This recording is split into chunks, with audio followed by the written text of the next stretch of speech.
สวัสดีค่ะ ต้อนรับคุณผู้ชมสู่รายการคุยคลายข่าวนะคะวันนี้จันทร์ที่ 2 มิถุนายน 2568 ค่ะอยู่กับอาจารย์วิโรจน์อาลีดิฉันพัชยามหาธโนธรรมค่ะวันนี้เป็นวันหยุดนะคะสำหรับใครหลายๆคนครับผมแต่บางท่านก็ไม่ได้หยุดนะเอกชนไม่ได้หยุดครับสำหรับหลายๆท่านที่ได้หยุดวันนี้ก็ดูรายการคุยคลายข่าวไปกับเรานะคะทาง NBT 2 HD ค่ะและช่องทางอื่นๆทั้ง YouTube Facebook แล้วก็ทาง X ที่สามารถติดตามเป็นช่องทางของ NBT ได้ด้วยรวมไปถึงช่องทางของคำดีทีวีนะคะทาง X แล้วก็ทาง TikTok ด้วยนะคะติดตามข่าวไปกับเราตรงนั้นนี่ก็จะตัดภาพกีฬามันๆเขาก็จะตัดไปให้นะฮะอันนี้อย่างที่เห็นนะครับแต่ว่าถ้าจะติดตามทาง NBT ก็สามารถที่จะสแกนนะครับ QR Code แล้วก็สะดวกช่องทางไหนนะครับก็สามารถเข้าชมทางช่องทางนั้นได้นะค่ะวันนี้แม้ว่าจะเป็นวันหยุดก็มีควันหลงหลายๆเรื่องให้ได้พูดคุยกันนะคะเรื่องงบประมาณนั่นก็เรื่องหนึ่งที่ผ่านพ้นไปแล้วแต่ว่ามีหลายๆคำที่พูดกันในเวทีอภิปรายงบประมาณก็น่าคิดตามว่าหลังจากนี้การเมืองจะเปลี่ยนไปยังไงจะเป็นยังไงนะฮะค่ะแล้วก็ยังมีอีกหลายเรื่องนะคะเรื่องของความสัมพันธ์ระหว่างไทยกัมพูชาอันนี้ก็เป็นเรื่องน่าสนใจว่าทางหลังจากนี้2ประเทศจะบริหารจัดการอย่างไรไม่ให้เกิดปัญหาบานปลายครับผมแล้วก็เรื่องน่ายินดีของประเทศไทยมิสเวิลด์อันนี้เดี๋ยวพี่อั๋นจะมาคุยกับเราได้ครับต้องพี่อั๋นเท่านั้นนะจริงๆแล้วเรื่องนี้ครับจะคุยกันนะคะแต่ว่าก่อนที่จะไปคุยกันในประเด็นข่าวขอไปดูที่สภาพอากาศกันสักนิดนึงฝนตกช่วงเย็นหนักมาหลายวันแล้วสำหรับกรุงเทพมหานครนะคะครับผมแล้วก็สำหรับใครเข้าใจว่าวันที่1ถึงวันที่7มิถุนายนนี้ก็จะมีฝนหนักต่อเนื่องนะครับเพราะว่าบางพื้นที่ได้รับนะครับมรสุมนะฮะภาคกลางด้านตะวันตกด้านตะวันออกนะครับภาคใต้นะฝั่งอันดามันนะครับก็ทำให้ฝนสะสมรายวัน15วันล่วงหน้าระหว่างวันที่1ถึง14มิถุนายนนะฮะจากศูนย์พยากรณ์อากาศระยะกลางยุโรปพบว่าฤดูฝนปีนี้ยังตกต่อเนื่องนะครับและมิถุนายนปี68ยังต้องมีการติดตามสถานการณ์ฝนอย่างใกล้ชิดค่ะก็เรียกได้ว่าช่วงนี้เฝ้าระวังฝนเลยใครมีร่มติดร่มใครขี่มอเตอร์ไซค์ต้องติดเสื้อกันฝนแน่นอนนะคะเพราะว่าฝนตกทุกวัน15วันล่วงหน้าเนี่ยตกในเวลาช่วงเย็นๆด้วยนะรถกำลังติดทุกคนกำลังจะเลิกงานแต่ยังดีกว่าตกตอนเช้านะคะเข้างานไม่ทัน14วันล่วงหน้าเนี่ยตามรายงานข่าวบอกว่าช่วงวันที่1ถึงวันที่7มิถุนายนเนี่ยนะคะพื้นที่ฝนตกหนักลดลงกว่าสัปดาห์ที่ผ่านมานะคุณผู้ชมแต่ว่าการกระจายยังดีปริมาณส่วนใหญ่เป็นฝนเล็กน้อยถึงปานกลางฝนตกหนักบางพื้นที่ในด้านรับมรสุมภาคกลางด้านตะวันตกภาคตะวันออกและภาคใต้ฝั่งอันดามันอันนี้ยังมีฝนต่อเนื่องค่ะฝนส่วนใหญ่เกิดขึ้นช่วงเย็นถึงค่ำนะฮะส่วนวันที่8ถึง12มิถุนายนนะครับจะมีฝนเพิ่มขึ้นนะฮะบริเวณภาคเหนือนะครับภาคอีสานตอนบนภาคตะวันออกแล้วก็ภาคใต้ฝั่งอันดามันด้านรับมรสุมเนื่องจากมรสุมมีกำลังแรงขึ้นนะและอาจจะมีร่องมรสุมพัดผ่านบริเวณประเทศไทยตอนบนด้วยนะฮะต้องติดตามเฝ้าระวังและจะต้องติดตามข่าวพยากรณ์อากาศจากกรมอุตุนิยมนะฮะอย่างใกล้ชิดนะช่วง 13-15 มิถุนายนก็เป็นปลายช่วงแล้วฝนมีการลดลงบ้างนะคะอันนี้ก็เป็นพยากรณ์ให้คุณผู้ชมได้ตัดสินใจเวลาจะเดินทางออกจากบ้านเนาะแต่ว่าระยะ24ชั่วโมงข้างหน้าแล้วกันใกล้ๆนี้เลยพบว่าเดี๋ยวจะมีฝนตกหนัก70%ของพื้นที่นะคะกรุงเทพมหานครปริมณฑลภาคตะวันออกจังหวัดนครนายกปราจีนบุรีระยองจันทบุรีและตราดอันนี้70%เลยนะคะส่วนภาคเหนือนะครับมีฝนฟ้าคะนอง60%ของพื้นที่นะครับบริเวณจังหวัดแม่ฮ่องสอนและตากนะครับส่วนภาคตะวันออกเฉียงเหนือนะมีฝนฟ้าคะนอง40%ของพื้นที่นะครับส่วนมากบริเวณจังหวัดบึงกาฬนครพนมมุกดาหารอำนาจเจริญและนครราชสีมานะครับภาคกลาง40%อันนี้เป็นพื้นที่นครสวรรค์อุทัยธานีสระบุรีอยุธยากาญจนบุรีราชบุรีภาคใต้ฝั่งตะวันออกฝั่งตะวันตกก็ประมาณ40%เช่นเดียวกันนะฮะโดยสถานการณ์น้ำในเขื่อนแม่น้ำเจ้าพระยานะครับจังหวัดชัยนาทนะวันที่1มิถุนายนน้ำเหนือไหลเข้ามาแล้วนะฮะเข้าเขื่อนมีแนวโน้มลดลงผ่านจากจุดวัดน้ำ42นะครับหน้าค่ายจิรประวัตินครสวรรค์วัดได้นะครับ1,340 41 ลูกบาศก์เมตรต่อวินาทีขณะที่ระดับน้ำเหนือนะครับเขื่อนเจ้าพระยาลดลง20เซนติเมตรในรอบ6ชั่วโมงนะครับล่าสุดวัดได้ 15.61 เมตรจากระดับน้ำทะเลปานกลางค่ะก็มีการคงการระบายน้ำเอาไว้ที่ 1,100 ลูกบาศก์เมตรต่อวินาที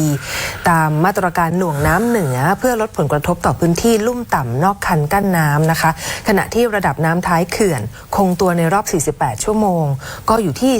11.61 เมตรจากระดับน้ำทะเลปานกลางก็คือแน่นอนว่าถ้าสมมติฝนตกหนักเนี่ยคนก็จะกังวลแล้วว่าน้ำจะท่วมหรือเปล่าหรือน้ำจะล้นเขื่อนก็พยายามที่จะพร่องอยู่ตอนนี้ก็ถือว่ายังระดับต่ำอยู่นะครับนะส่วนสำหรับวันที่2มิถุนายนนะฮะโดยเฉพาะพื้นที่ลุ่มน้ำนะครับนอกคันกั้นน้ำริมคลองโผงเพงนะครับอำเภอป่าโมกจังหวัดอ่างทองริมคลองบางบานนะครับอำเภอบางบานรวมถึงพื้นที่ลุ่มต่ำนะฮะริมน้ำน้อยในอำเภอเสนาจังหวัดนครศรีอยุธยานะครับระดับน้ำสูงขึ้นอีก 20-30 เซนติเมตรใน24ชั่วโมงข้างหน้าให้เฝ้าสังเกตความเปลี่ยนแปลงของระดับน้ำและขอให้ติดตามนะครับประกาศจากทางราชการอย่างใกล้ชิดนะค่ะทางด้านคุณอดิศักดิ์น้อยสุวรรณผู้ว่าอุบลราชธานีบอกว่าหลังจากฝนตกหนักในพื้นที่จังหวัดอุบลราชธานีและหลายจังหวัดใกล้เคียงส่งผลให้น้ำในแม่น้ำหลายสายที่ผ่านจังหวัดอุบลราชธานีมีระดับน้ำเพิ่มขึ้นแบบนี้ก็คือต้องติดตามสถานการณ์น้ำอย่างใกล้ชิดเช่นเดียวกันนะคะแต่ว่าก็ยืนยันว่ามีการสั่งเร่งระบายน้ำในเขื่อนปากมูลนะครับหลายๆพื้นที่ที่ฝนตกหนักก็น่าจะเป็นในทำนองนี้แล้วก็หลายๆพื้นที่ที่มีปริมาณน้ำเพิ่มมากขึ้นทางรัฐบาลเนี่ยก็ทราบว่ามีการลงพื้นที่ไปดูแลไปตรวจตากันอยู่อย่างสม่ำเสมอก็แน่นอนเพราะว่ามันมีประสบการณ์แล้วถ้าสมมติว่าน้ำท่วมขึ้นมาก็มีปัญหากันขึ้นมาเองนะคะขณะที่เรื่องที่เกริ่นเอาไว้นะคะเรื่องความสัมพันธ์ไทยกัมพูชามี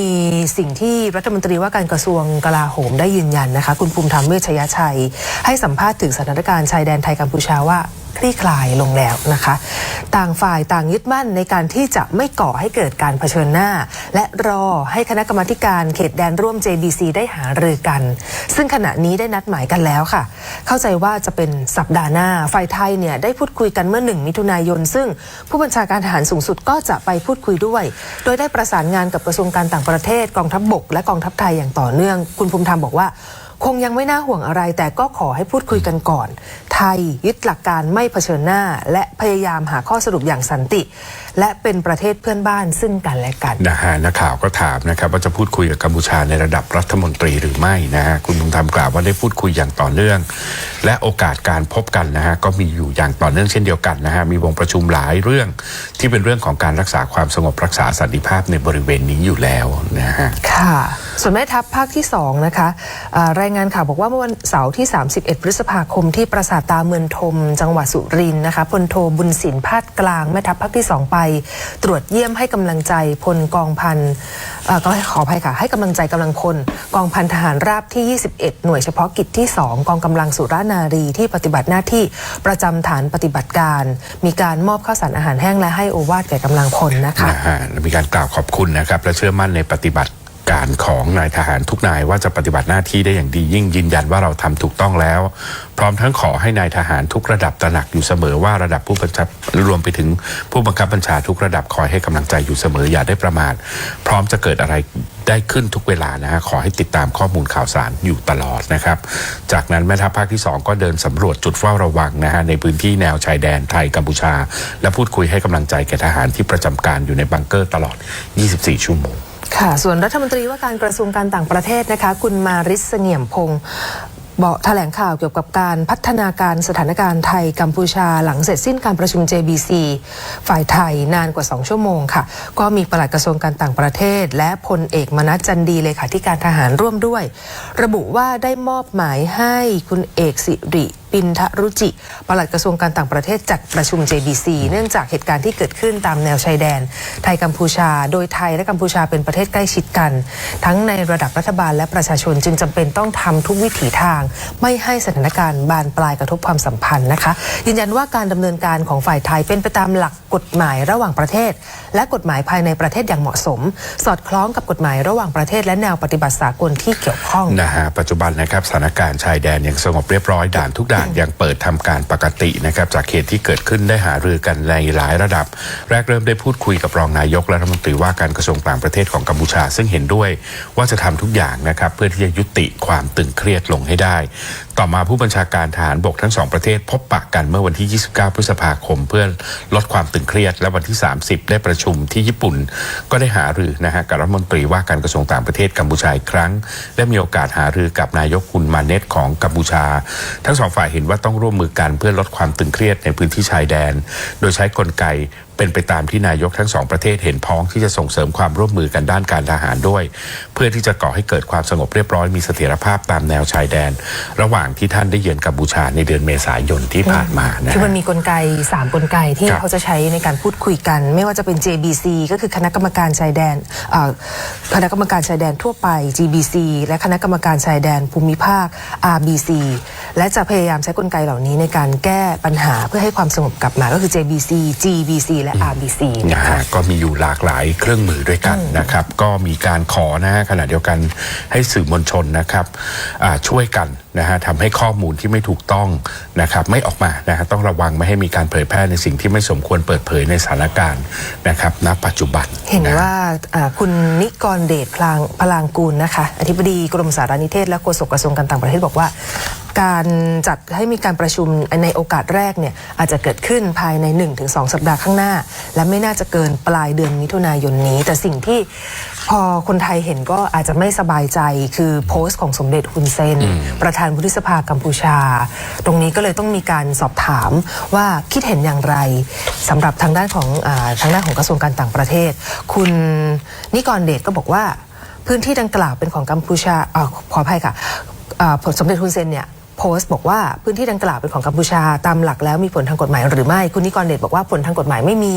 ท่านโพสต์ได้เพียงแต่เราดูในฝั่งเราอยากให้ข้อมูลที่ออกมาทางสื่อสะท้อนความเป็นจริงที่สุดเท่าที่จะเป็นไปได้นะครับและยืนยันนะครับว่าจุดยืนของกระทรวงต่างประเทศนะฮะที่เป็นพลเรือนและกองทัพที่อยู่ในฝ่ายปฏิบัติสอดคล้องกันนะครับยืนยันที่จะรักษาสันติภาพนะครับแล้วก็เป็นการทำงานสอดคล้องกันนะฮะเพราะว่าฝ่ายทหารเองก็ไม่ได้มีประสงค์จะใช้ความรุนแรงอย่างใดทีมไทยแลนด์ทั้งทีมมุ่งหาข้อยุติอย่างสันติวิธีซึ่งเรื่องนี้ก็เป็นเรื่องละเอียดอ่อนคือคนไทยก็กังวลและทางกัมพูชาก็เขาเรียกว่ารอการเจรจาพูดคุยแต่ก็หึ่มอยู่เหมือนกันนะฮะใช่ค่ะก็เห็นว่าพัฒนาการล่าสุดก็คือมีความพยายามที่จะมีโอกาสนะครับที่จะส่งเรื่องนี้เข้าไปที่ศาลระหว่างประเทศอยู่ด้วยนะฮะอันนี้สำหรับทางกัมพูชาอันนี้ต้องรอการประชุม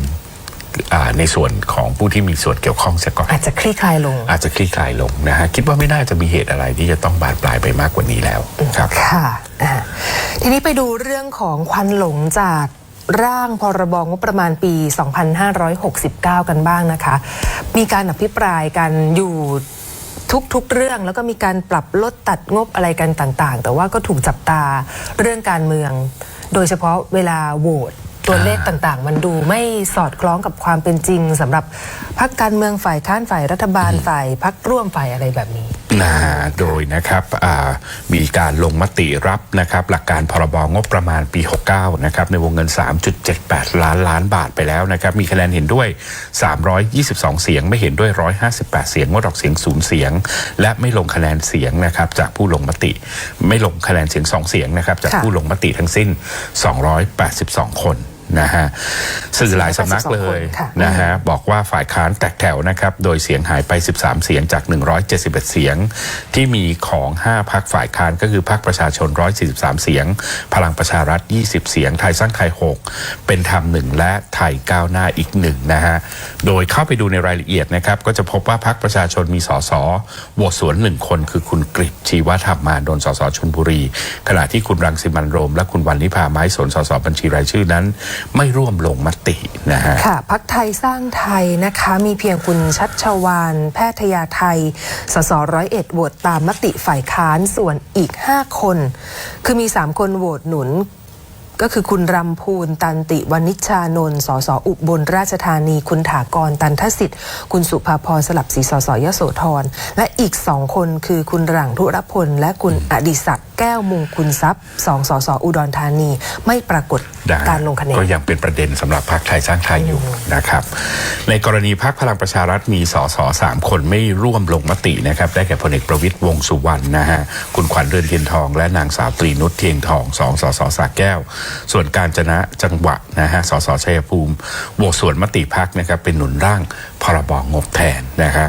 รวมไปถึงคุณชัยยามพวามนะครับมั่นเพียรจิตสสกทมไทยก้าวหน้าก็โหวตสนับสนุนร่างกฎหมายงบประมาณรวมถึงในช่วงโหวตยังมานั่งร่วมกับสสพรรคกล้าทำด้วยอีกคนแล้วเหรอค่ะ ส่วนรัฐบาลนะคะมี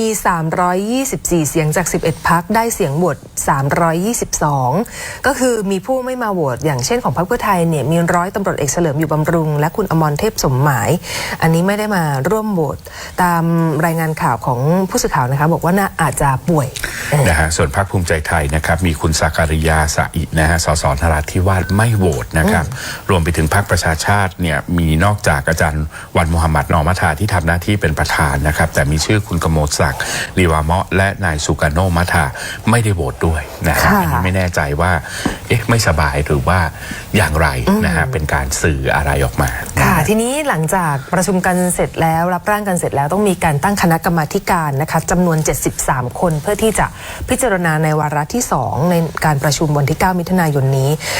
ในช่วงท้ายการประชุมเนี่ยสสแต่ละพรรคการเมืองก็จะต้องมีการเสนอชื่อกรรมาธิการปรากฏว่าพรรคไทยสร้างไทยไปแย่งโควต้ากรรมาธิการกันเองโดยที่คุณประกรณ์วุฒิอุดมพิพัฒน์สกุลในฐานะประธานวิปฝ่ายค้านยืนยันว่าจะต้องไปตามมติพรรคร่วมฝ่ายค้านที่ให้คุณกนวีสืบแสงสสบัญชีรายชื่อพรรคเป็นธรรมเสนอชื่อคุณชัชวาลแพทยาไทยและพรรคไทยสร้างไทยมีหนังสือรับรองให้เสนอชื่อคุณชัชวาลแต่ก็ถูกประท้วงว่าคุณสุภาพรสลับศรีสสยโสธรก็มีสิทธิ์เสนอเพราะการเสนอชื่อคุณถากรตันทสิทธิ์เป็นกรรมธิการไม่จำเป็นต้องให้มีพรรคมีหนังสือรับรองแต่เมื่อเสนอในที่ประชุมและมีผู้ยกมือรับรองตามข้อบังคับก็ถือว่าถูกต้องจนมีการพักการประชุมในช่วงท้ายแล้วก็ตกลงกันว่าสุดท้ายไทยสร้างไทยเสนอชื่อคุณชัชวาลส่วนคุณถากรได้เป็นกรรมธิการในสัดส่วนคณะรัฐมนตรีแทนคุณพิษณุหัตถสงเคราะห์เอาอีกแล้วมีการแย่งโควต้ากันนะฮะทั้งนี้ร่างงบประมาณปี69นะครับจะเข้าสู่การพิจารณาวาระ2และ3ต่อไปนะครับก่อนส่งให้วุฒิสภาภายใน20วันและคาดว่าจะเริ่มใช้บังคับนะครับได้ในเดือนตุลาคมปี2568นะฮะคาดว่ารอบนี้ไม่น่าจะมีเลทอะไรซึ่งนายกรัฐมนตรีเองนะคะได้มีการพูดถึงการพิจารณางบประมาณครั้งนี้บอกว่าก็ขอบคุณประธานสภาและสสที่ร่วมพิจารณากันมาด้วยความตั้งใจนะคะตระหนักดีว่าการทำงบประมาณครั้งนี้ดำเนินการภายใต้ข้อจำกัดวงเงินมาตรการรายจ่ายกีดกันทางการค้า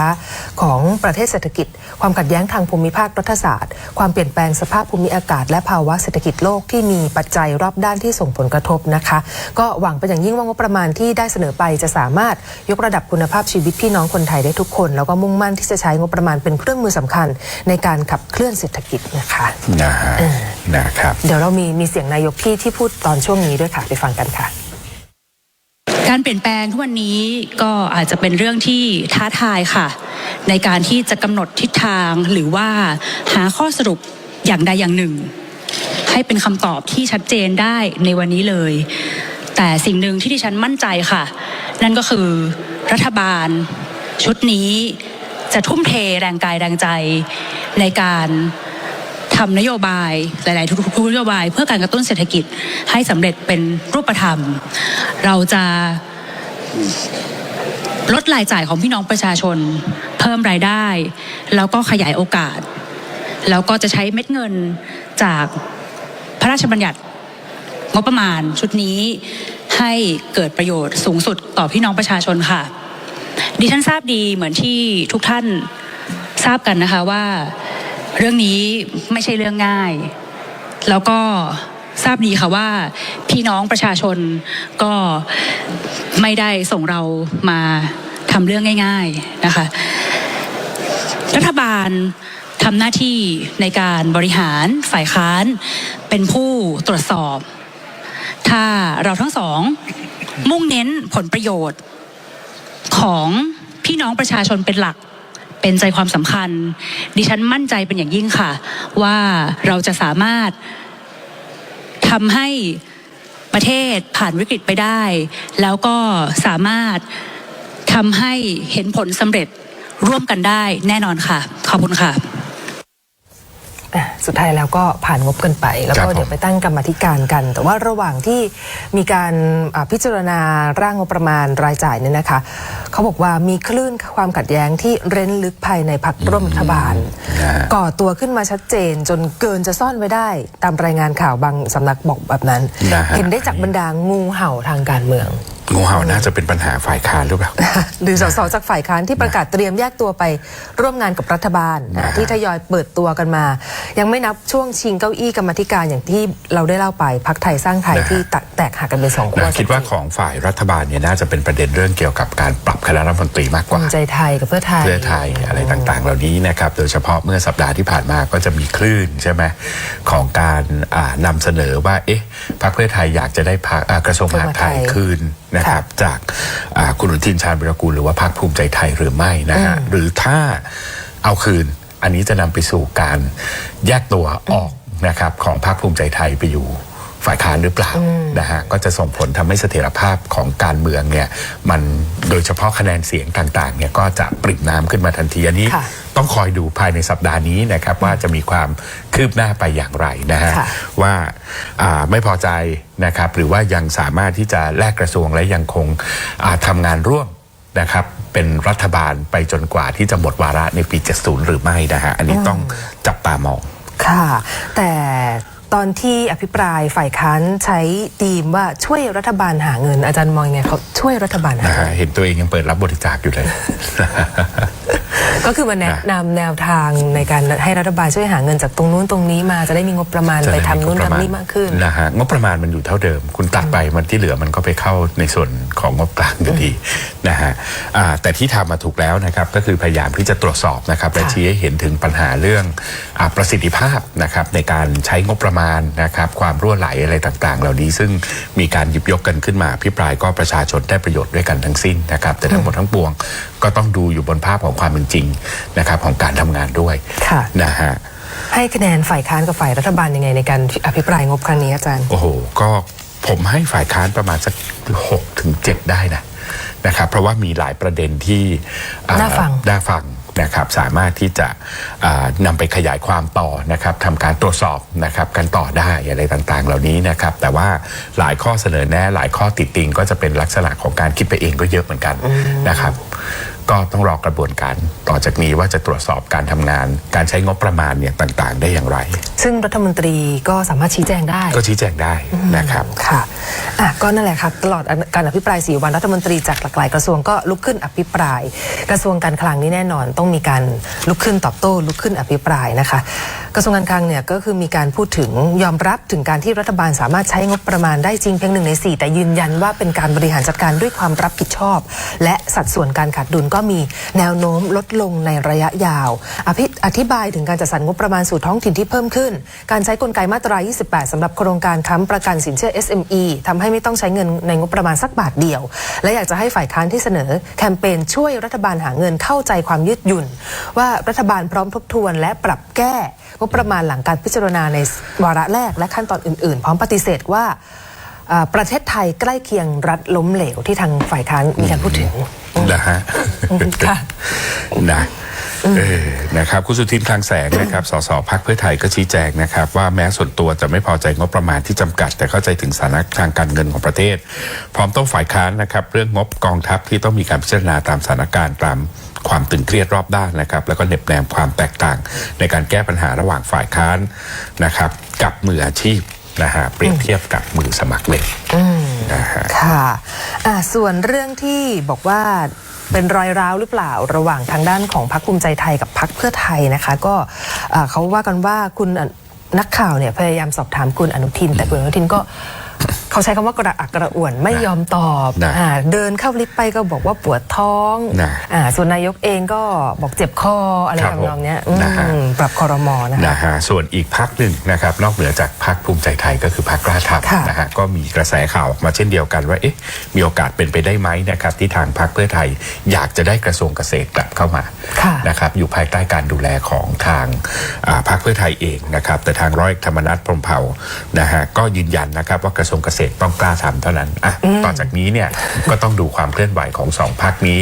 นะครับแล้วก็การปรับเปลี่ยนคณะรัฐมนตรีต่อจากนี้ว่าเป็นอย่างไรตอนนี้ก็มีหลายสื่อพยายามที่จะนำเสนอชื่อคนต่างๆออกมานะฮะไม่รู้ว่านิ่งหรือยังนะครับก็ต้องคอยติดตามดูต่อไปของสื่อนะคะใช่ครับของสื่อส่วนนายกรัฐมนตรีเองมีการพูดถึงในเรื่องทำนองนี้เหมือนกันนะคะในรายการโอกาสไทยกับนายกแพทองธารเป็นช่วงเรื่องเล่าจากภาพนายกเนี่ยนำภาพที่ร่วมเซลฟี่กับเลขาธิการคณะรัฐมนตรีอินโดนีเซียโดยมีคุณอนุทินร่วมเฟรมด้วยค่ะเป็นภาพถ่ายเมื่อ19 พฤษภาคมในโอกาสประธานาธิบดีแห่งสาธารณรัฐอินโดนีเซียเยือนไทยอย่างเป็นทางการในฐานะแขกของรัฐบาลนายกบอกว่าเป็นภาพระหว่างอาหารกลางวันนะคะที่มีเลขาครม.อินโดนีเซียนั่งรับประทานและมีคุณอนุทินด้วยท่านเลขานุการประธานอินโดนีเซียบอกเซลฟี่กันนายกบอกแบบนี้คุณอนุทินก็มาถ่ายด้วยซึ่งนายกก็บอกผ่านรายการไปเลยว่าไม่ร้าวนะคะไม่ร้าวอันนั้นเป็นวันที่19นะ นี่มันข้ามมาเดือนใหม่แล้วนะ นะฮะแต่ทั้งนี้นะครับรายการเนี่ยไปบันทึกเทปวันที่29 พฤษภาคมก่อนที่คุณทักษิณอดีตนายกรัฐมนตรีจะให้สัมภาษณ์ว่าอยากให้2 ปีที่เหลือของรัฐบาลให้พรรคเพื่อไทยได้ดูแลนะครับกระทรวงมหาดไทยซึ่งยังทำงานยังไม่เต็มที่คำพูดของคุณทักษิณนี่แหละค่ะทำให้นักข่าวต้องไปตามถามทั้งนายกไปตามถามทั้งคุณอนุทินว่าจะมีปฏิกิริยาอย่างไรดีคุณดนุพรปุณการ สสบัญชีรายชื่อในฐานะโฆษกพรรคเพื่อไทยก็มีการแถลงข่าวประจำสัปดาห์มีการพูดถึงเรื่องการปรับครม.ด้วยนะคะคุณดนุพรบอกว่าการปรับครม.เป็นอำนาจของนายกเพียงผู้เดียวพรรคเพื่อไทยพร้อมรับทุกการเปลี่ยนแปลงการปรับครม.จะเกิดขึ้นหรือไม่ขึ้นอยู่กับนายกเท่านั้นถ้ามีการปรับครม.ก็เพื่อให้สอดคล้องกับเหตุการณ์บ้านเมืองให้สอดคล้องกับงบประมาณต่างๆสอดคล้องกับปัญหาที่ประเทศไทยกำลังเผชิญอยู่ส่วนนะครับประเด็นการปรับคณะรัฐมนตรีโดยสลับกระทรวงหรือไม่นะฮะเป็นสิทธิ์ของนายกรัฐมนตรีแต่พรรคเพื่อไทยเชื่อว่าในฐานะพรรคเพื่อไทยเป็นแกนนำจัดตั้งรัฐบาลมีพรรคร่วมรัฐบาลหลายพรรคมีการปรับกระทรวงต่างๆต้องพูดคุยกับหัวหน้าพรรคร่วมทุกพรรคถ้าจะมีการปรับคณะรัฐมนตรีเพื่อให้คณะรัฐมนตรีทำงานได้อย่างมีประสิทธิภาพมากขึ้นเพื่อใช้พี่น้องประชาชนก็มั่นใจว่ารัฐบาลชุดนี้จะเดินหน้าทำงานหนักจนครบวาระของสภาผู้แทนราษฎรคือ4 ปีและพร้อมเลือกตั้งใหม่นะครับในปี 2570นะฮะจริงๆตามยี่ห้อแล้วเนี่ยก็ถือว่าปรับน้อยนะ2 ปีนี้ปรับมาน้อยมากนะครับโดยปกติแล้วเนี่ยโอ้โหถ้าเราย้อนกลับไปยุคของไทยรักไทยนี่แทบจะเป็นเก้าอี้ดนตรีกันเลยนะครับเพื่อที่จะขันน็อตต่างๆนะครับให้การทำงานของกระทรวงต่างๆเนี่ยเป็นไปอย่างมีประสิทธิภาพมากขึ้นนะฮะหรือว่าอันเป็นเพราะว่ามีพรรคร่วม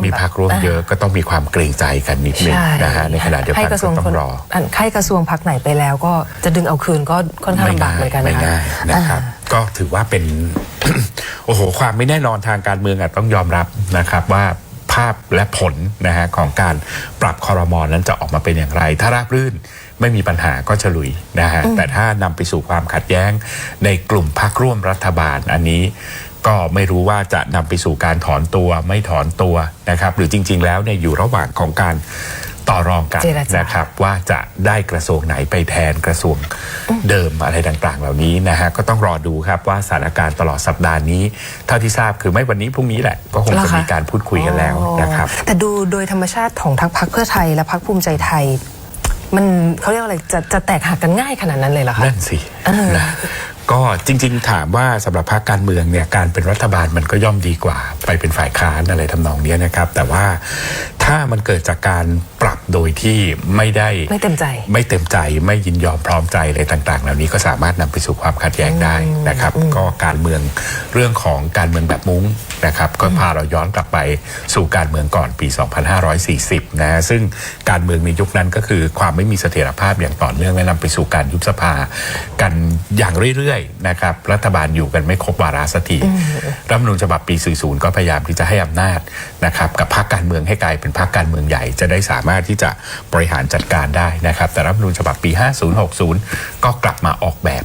นะครับเพื่อที่จะให้พูดตรงๆมีการแชร์อำนาจนะครับระหว่างพรรคต่างๆเนี่ยกันมากขึ้นนะครับแต่พอผ่านมาสร้างความไม่แน่นอนด้วยในเวลาและยิ่งพอผ่านมา2 ปีแล้ว บรรดาสสต่างๆที่อาจจะอยู่พรรคเล็กพรรคน้อยหรืออะไรที่พอจะรู้แล้วว่าอยู่ตรงนี้มีบทบาทไหมตรงนี้ไม่มีบทบาทไหมก็เริ่มที่จะขยับกันบ้าง เริ่ม แล้ว ที่จะขยับกันบ้างแล้วนะค พรร รั ค บ กล้าทำอาจจะต้องรับคนมากขึ้นหรือเปล่าก็เขาก็มีความต้องการตรงนั้นอยู่นะครับอันนั้นก็หมายถึงอำนาจต่อรองสำหรับขั้วของพรรคกล้าทำด้วย หรือพรรครวมไทยสร้างชาติจะยังอยู่ไหมเดี๋ยวเราจะมีคุยกันในข่าวต่อไปแต่ว่ามาดูหนึ่งในการทำงานสำคัญของรัฐบาลเรื่องของการไปหาตลาดใหม่ให้กับสินค้าการเกษตรของไทยนะคะมีการให้ข้อมูลอย่างนี้ค่ะคุณอาราดาเฟื่องทองอธิบดีกรมการค้าต่างประเทศบอกว่ากระทรวงพาณิชย์ได้ดำเนินการตามนโยบายของนายกและคุณพิชัยนฤทธพันธ์รัฐมนตรีว่าการกระทรวงพาณิชย์เร่งผลักดันขยายตลาดส่งออกมันสำปะหลังค่ะเพื่อที่จะยกระดับการค้าและพยุงราคามันสำปะหลังให้กับเกษตรกรเป็นผลสำเร็จแล้วนะคะซึ่งจากการไปเจาะตลาดซาอุดิอาระเบียเมื่อ 17-22 พฤษภาคมก็ปรากฏว่าผู้ผลิตอาหารสัตว์ยักษ์ใหญ่ของซาอุดิอาระเบียและภูมิภาคตะวันออกกลางสนใจทดลองใช้สินค้ามันสำปะหลังในสูตรอาหารสัตว์ค่ะส่งผลให้ผู้ประกอบการไทยปิดการเจรจาและทำสัญญาซื้อขายสินค้าอัดเม็ดได้นะคะสินค้ามันอัดเม็ดได้โดยในล็อตแรกเป็นการนำร่องในปริมาณ 20,000 ตัน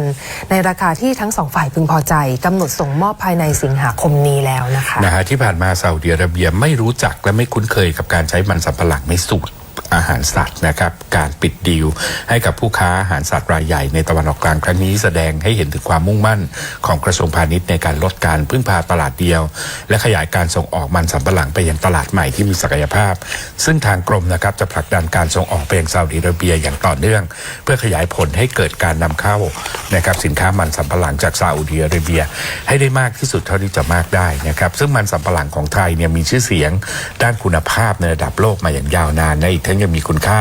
ทางโภชนาการที่โดดเด่นนะฮะจึงเป็นจุดแข็งที่ทำให้มันสำปะหลัง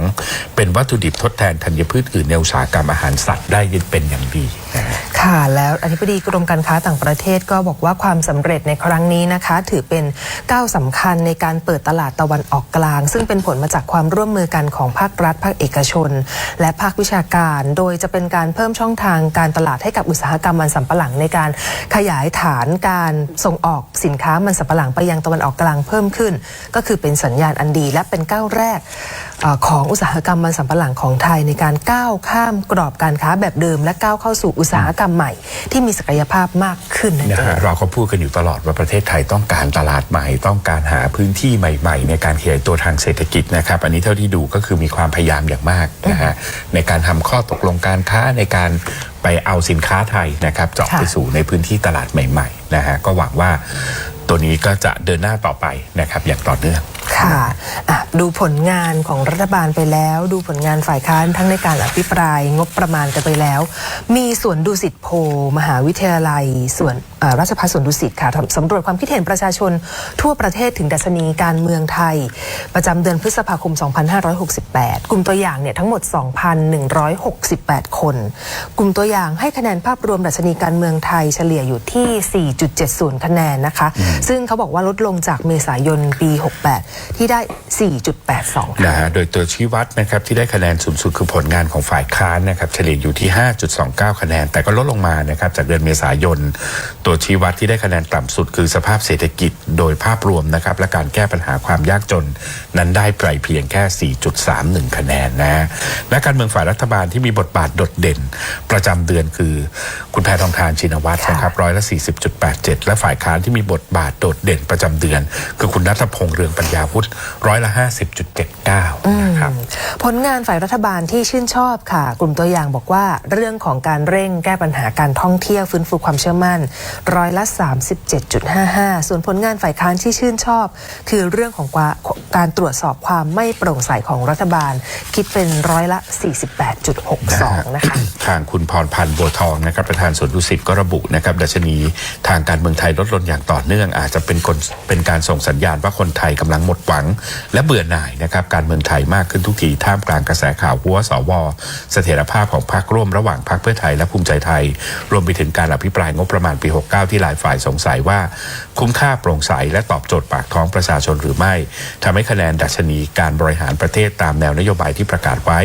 การแก้ปัญหาต่างๆและชีวิตความเป็นอยู่ของประชาชนได้คะแนนต่ำต่อเนื่องจนน่าเป็นกังวลคนไทยหมดหวังเบื่อหน่ายการเมืองนะฮะก็มีโอกาสเป็นไปได้ นะครับ แต่จริงๆทุกยุคทุกสมัยก็จะมีทำนองนี้แหละ ใช่ เหมือนพอการเมืองมันขับเคลื่อนไปแล้วเศรษฐกิจมันไม่ดีชีวิตความเป็นอยู่มันไม่ดีขึ้นก็จะเริ่มเบื่อนักการเมืองทะเลาะกันอะไรทำนองนี้ทีนี้ไปดูในส่วนของคะแนนใช่ไหมคะผลงานนักการเมืองฝ่ายค้านที่มีบทบาทโดดเด่นเนี่ยให้คุณณัฐพงศ์ถึง 50.79 แล้วก็มันไปสอดคล้องกับที่เขาอภิปรายในสภาเรื่องนายกเท้งด้วยหรือเปล่าไม่แน่ใจท่านนายกเท้งเนี่ยออกมาจากปากของคุณชาดานะคุณชาดาเป็นคนพูดนะคะแต่ว่าอย่างไรก็ตามเดี๋ยวไล่เรียงกันไปที่นายกก่อนแล้วกันนายกเนี่ยพูดในรายการโอกาสไทยกับนายกถึงเรื่องของการโครงการเติมเงินผ่านดิจิทัลวอลเล็ตเฟส 3ว่าการทำดิจิทัลวอลเล็ตเฟส 3เพื่อกระตุ้นเศรษฐกิจและให้ประชาชนเข้าใกล้เทคโนโลยีมากยิ่งขึ้นก่อนหน้านั้นยังไม่มีเรื่องกำแพงภาษีก็เลยต้องมีการปรับแผนและมีข้อท้วงติงอย่างชัดเจนจากสภาพัฒน์และธนาคารแห่งประเทศไทยก็เป็นคอมเมนต์ที่เราต้องฟังนายกบอกรับฟังเสียงสะท้อนของประชาชนด้วยรับฟังเสียงของฝ่ายค้านด้วยและจากทุกคนนำความเห็นมารวมกันและหาสิ่งที่ดีที่สุดให้กับประเทศไทยแต่ที่บอกนะครับพูดมาเลยว่านายรัฐมนตรีจะยกเลิกหรือไม่ยกเลิกเนี่ยบอกว่าพูดไม่ได้ถ้าเศรษฐกิจดีขึ้นเหตุการณ์ดีขึ้นเราก็ยังอยากที่จะให้ประชาชนได้รับนโยบายกระตุ้นเศรษฐกิจเหล่านี้อยู่ดีนะเราเปลี่ยนเงินก้อนนี้นะครับ 1.57 แสนล้านบาทเอาไปทำอะไรเรื่องแรกจะไปทำในเรื่องของน้ำภาพใหญ่ในเรื่องของน้ำเป็นเรื่องสำคัญสำหรับคนทุกคนในประเทศอย่างที่เราเจอกันมาคือเวลาน้ำท่วมลำบากทุกคนกทมก็โดนน้ำท่วมมากน้อยก็แล้วแต่ปีสลับกันไปนะฮะอีกเรื่องหนึ่งที่จะทำก็คือน้ำเพื่ออุปโภคบริโภคซึ่งตรงนี้สำคัญมากนะครับค่ะมีเรื่องการคมนาคมมีเรื่องถนนหนทางนะคะอำนวยความสะดวกให้ประชาชนเรื่องการท่องเที่ยวรายได้หลักของประเทศนายกก็บอกว่าจะพูดไม่ได้เลยว่าเงินก้อนนี้จะไม่ให้เรื่องท่องเที่ยวเลยต้องให้ก่อนได้รับตำแหน่งนายกมีโอกาสไปเซี่ยงไฮ้แปลกใจมากว่าเราได้ยินมาว่าประเทศนั้นประเทศนี้เกี่ยวกับห้องน้ำไปเซี่ยงไฮ้ล่าสุดมาห้องน้ำทุกที่สะอาดมากตึกรามบ้านช่องสะอาดมากโมเดิร์นเปลี่ยนไปหมดเลยแล้วประเทศไทยยังมีที่ตัวตรงนั้นอีกเยอะมากน้อยแค่ไหนเงินส่วนนี้จะไปช่วยในเรื่องนั้นที่การท่องเที่ยวเป็นที่นิยมชาวต่างชาติมาเห็นบ่อยๆเขาจะได้ไปโฆษณาปากต่อปากให้เราได้อีกก็ต้องช่วยดูแลอย่างมากเช่นกันนะฮะท่านนายกก็ยืนยันนะครับว่าเงินก้อนนี้สามารถเบิกและสร้างความเปลี่ยนแปลงได้นะฮะนอกจากนี้นะครับยังมีเรื่องของกล้อง CCTV ซึ่งสำคัญจะทำให้ต่างชาติไว้ใจว่าถ้ามาเมืองไทยจะไม่เจออาชญากรรมเล็กๆน้อยๆนะครับก็ต้องดูแลกันอย่างต่อเนื่องนะฮะรวมไปถึงบางคนถามนะครับเรื่องพื้นฐานเหล่านี้ถ้าไม่มีเงินที่จะย้ายมาจากดิจิตอลวอลเล็ตเนี่ยไม่ทำหรือทำค่ะยังทำอยู่เสมอนะแต่เรื่องที่เราได้เรารีบมาคิดเป็นแผนระยะสั้นซึ่งดีเลยพอเราได้เงินก้อนนี้มาเรามีแผนระยะกลางและระยะยาวอยู่อย่างต่อเนื่องแต่ต้องใช้เวลาที่จะได้เห็นเป็นรูปธรรมแต่เงินก้อนนี้ทำให้เห็นเป็นรูปธรรมในระยะสั้นนี้เลยอันนี้คือคำตอบนะเราคิดเราเรียงลำดับความสำคัญว่าจะเกิดอะไรขึ้นบ้างเมื่อมีปัจจัยแทรกเข้ามาก็ต้องถอยเรื่องไหนสำคัญต่อคนหมู่มากที่สุดก็ต้องทำก่อนคุณแพทองธารก็บอกองค์ประกอบเหล่านี้เป็นพื้นฐานของโครงสร้างทางสังคมทั้งสิ้นและเป็นส่วนหนึ่งที่จะช่วยกระตุ้นเศรษฐกิจของประเทศเราและหัวข้อต่างๆที่กล่าวมาก็ใช้ทรัพยากรมนุษย์ทั้งนั้นจะเกิดการจ้างงานทั้งระบบให้มากยิ่งขึ้นเพื่อเป็นแผนต่อไปในระยะยาวนี่คือประโยชน์ที่จะได้จากการเลื่อนดิจิทัลวอลเล็ตเฟส 3แต่คุณทักษิณก็ยืนยันนะครับสัญญาแล้วไม่ทำก็ไม่ได้นะฮะก็หวังเป็นอย่างยิ่งนะครับว่าภายในปีนี้หรือปีหน้าสถานการณ์ทางเศรษฐกิจจะดีขึ้นนะครับหรือว่าถ้ามันมีเม็ดเงินชุดต่อไปที่จะกระตุ้นนะครับผลกระทบที่จะเกิดจากสงครามการค้านะครับนอกเหนือจากการให้ความช่วยเหลือบรรดาผู้ประกอบการแล้วเนี่ยควรจะต้องไปกระตุ้นนะครับความต้องการของผู้บริโภคด้วยซึ่งสามารถที่จะทำสองอย่างนั้นไปพร้อมๆกันน่าจะเกิดผลดีคือฟังนายกแล้วนายกก็พยายามอธิบายว่ารับฟังความเห็นจากทุกฝ่ายตอนแรกที่เพื่อไทยเข้ามาแล้วเพื่อไทยจะเดินหน้าทำตอนนั้นโอ้โหเสียงจากหลายทางรัฐบาลก็ถอยแล้ว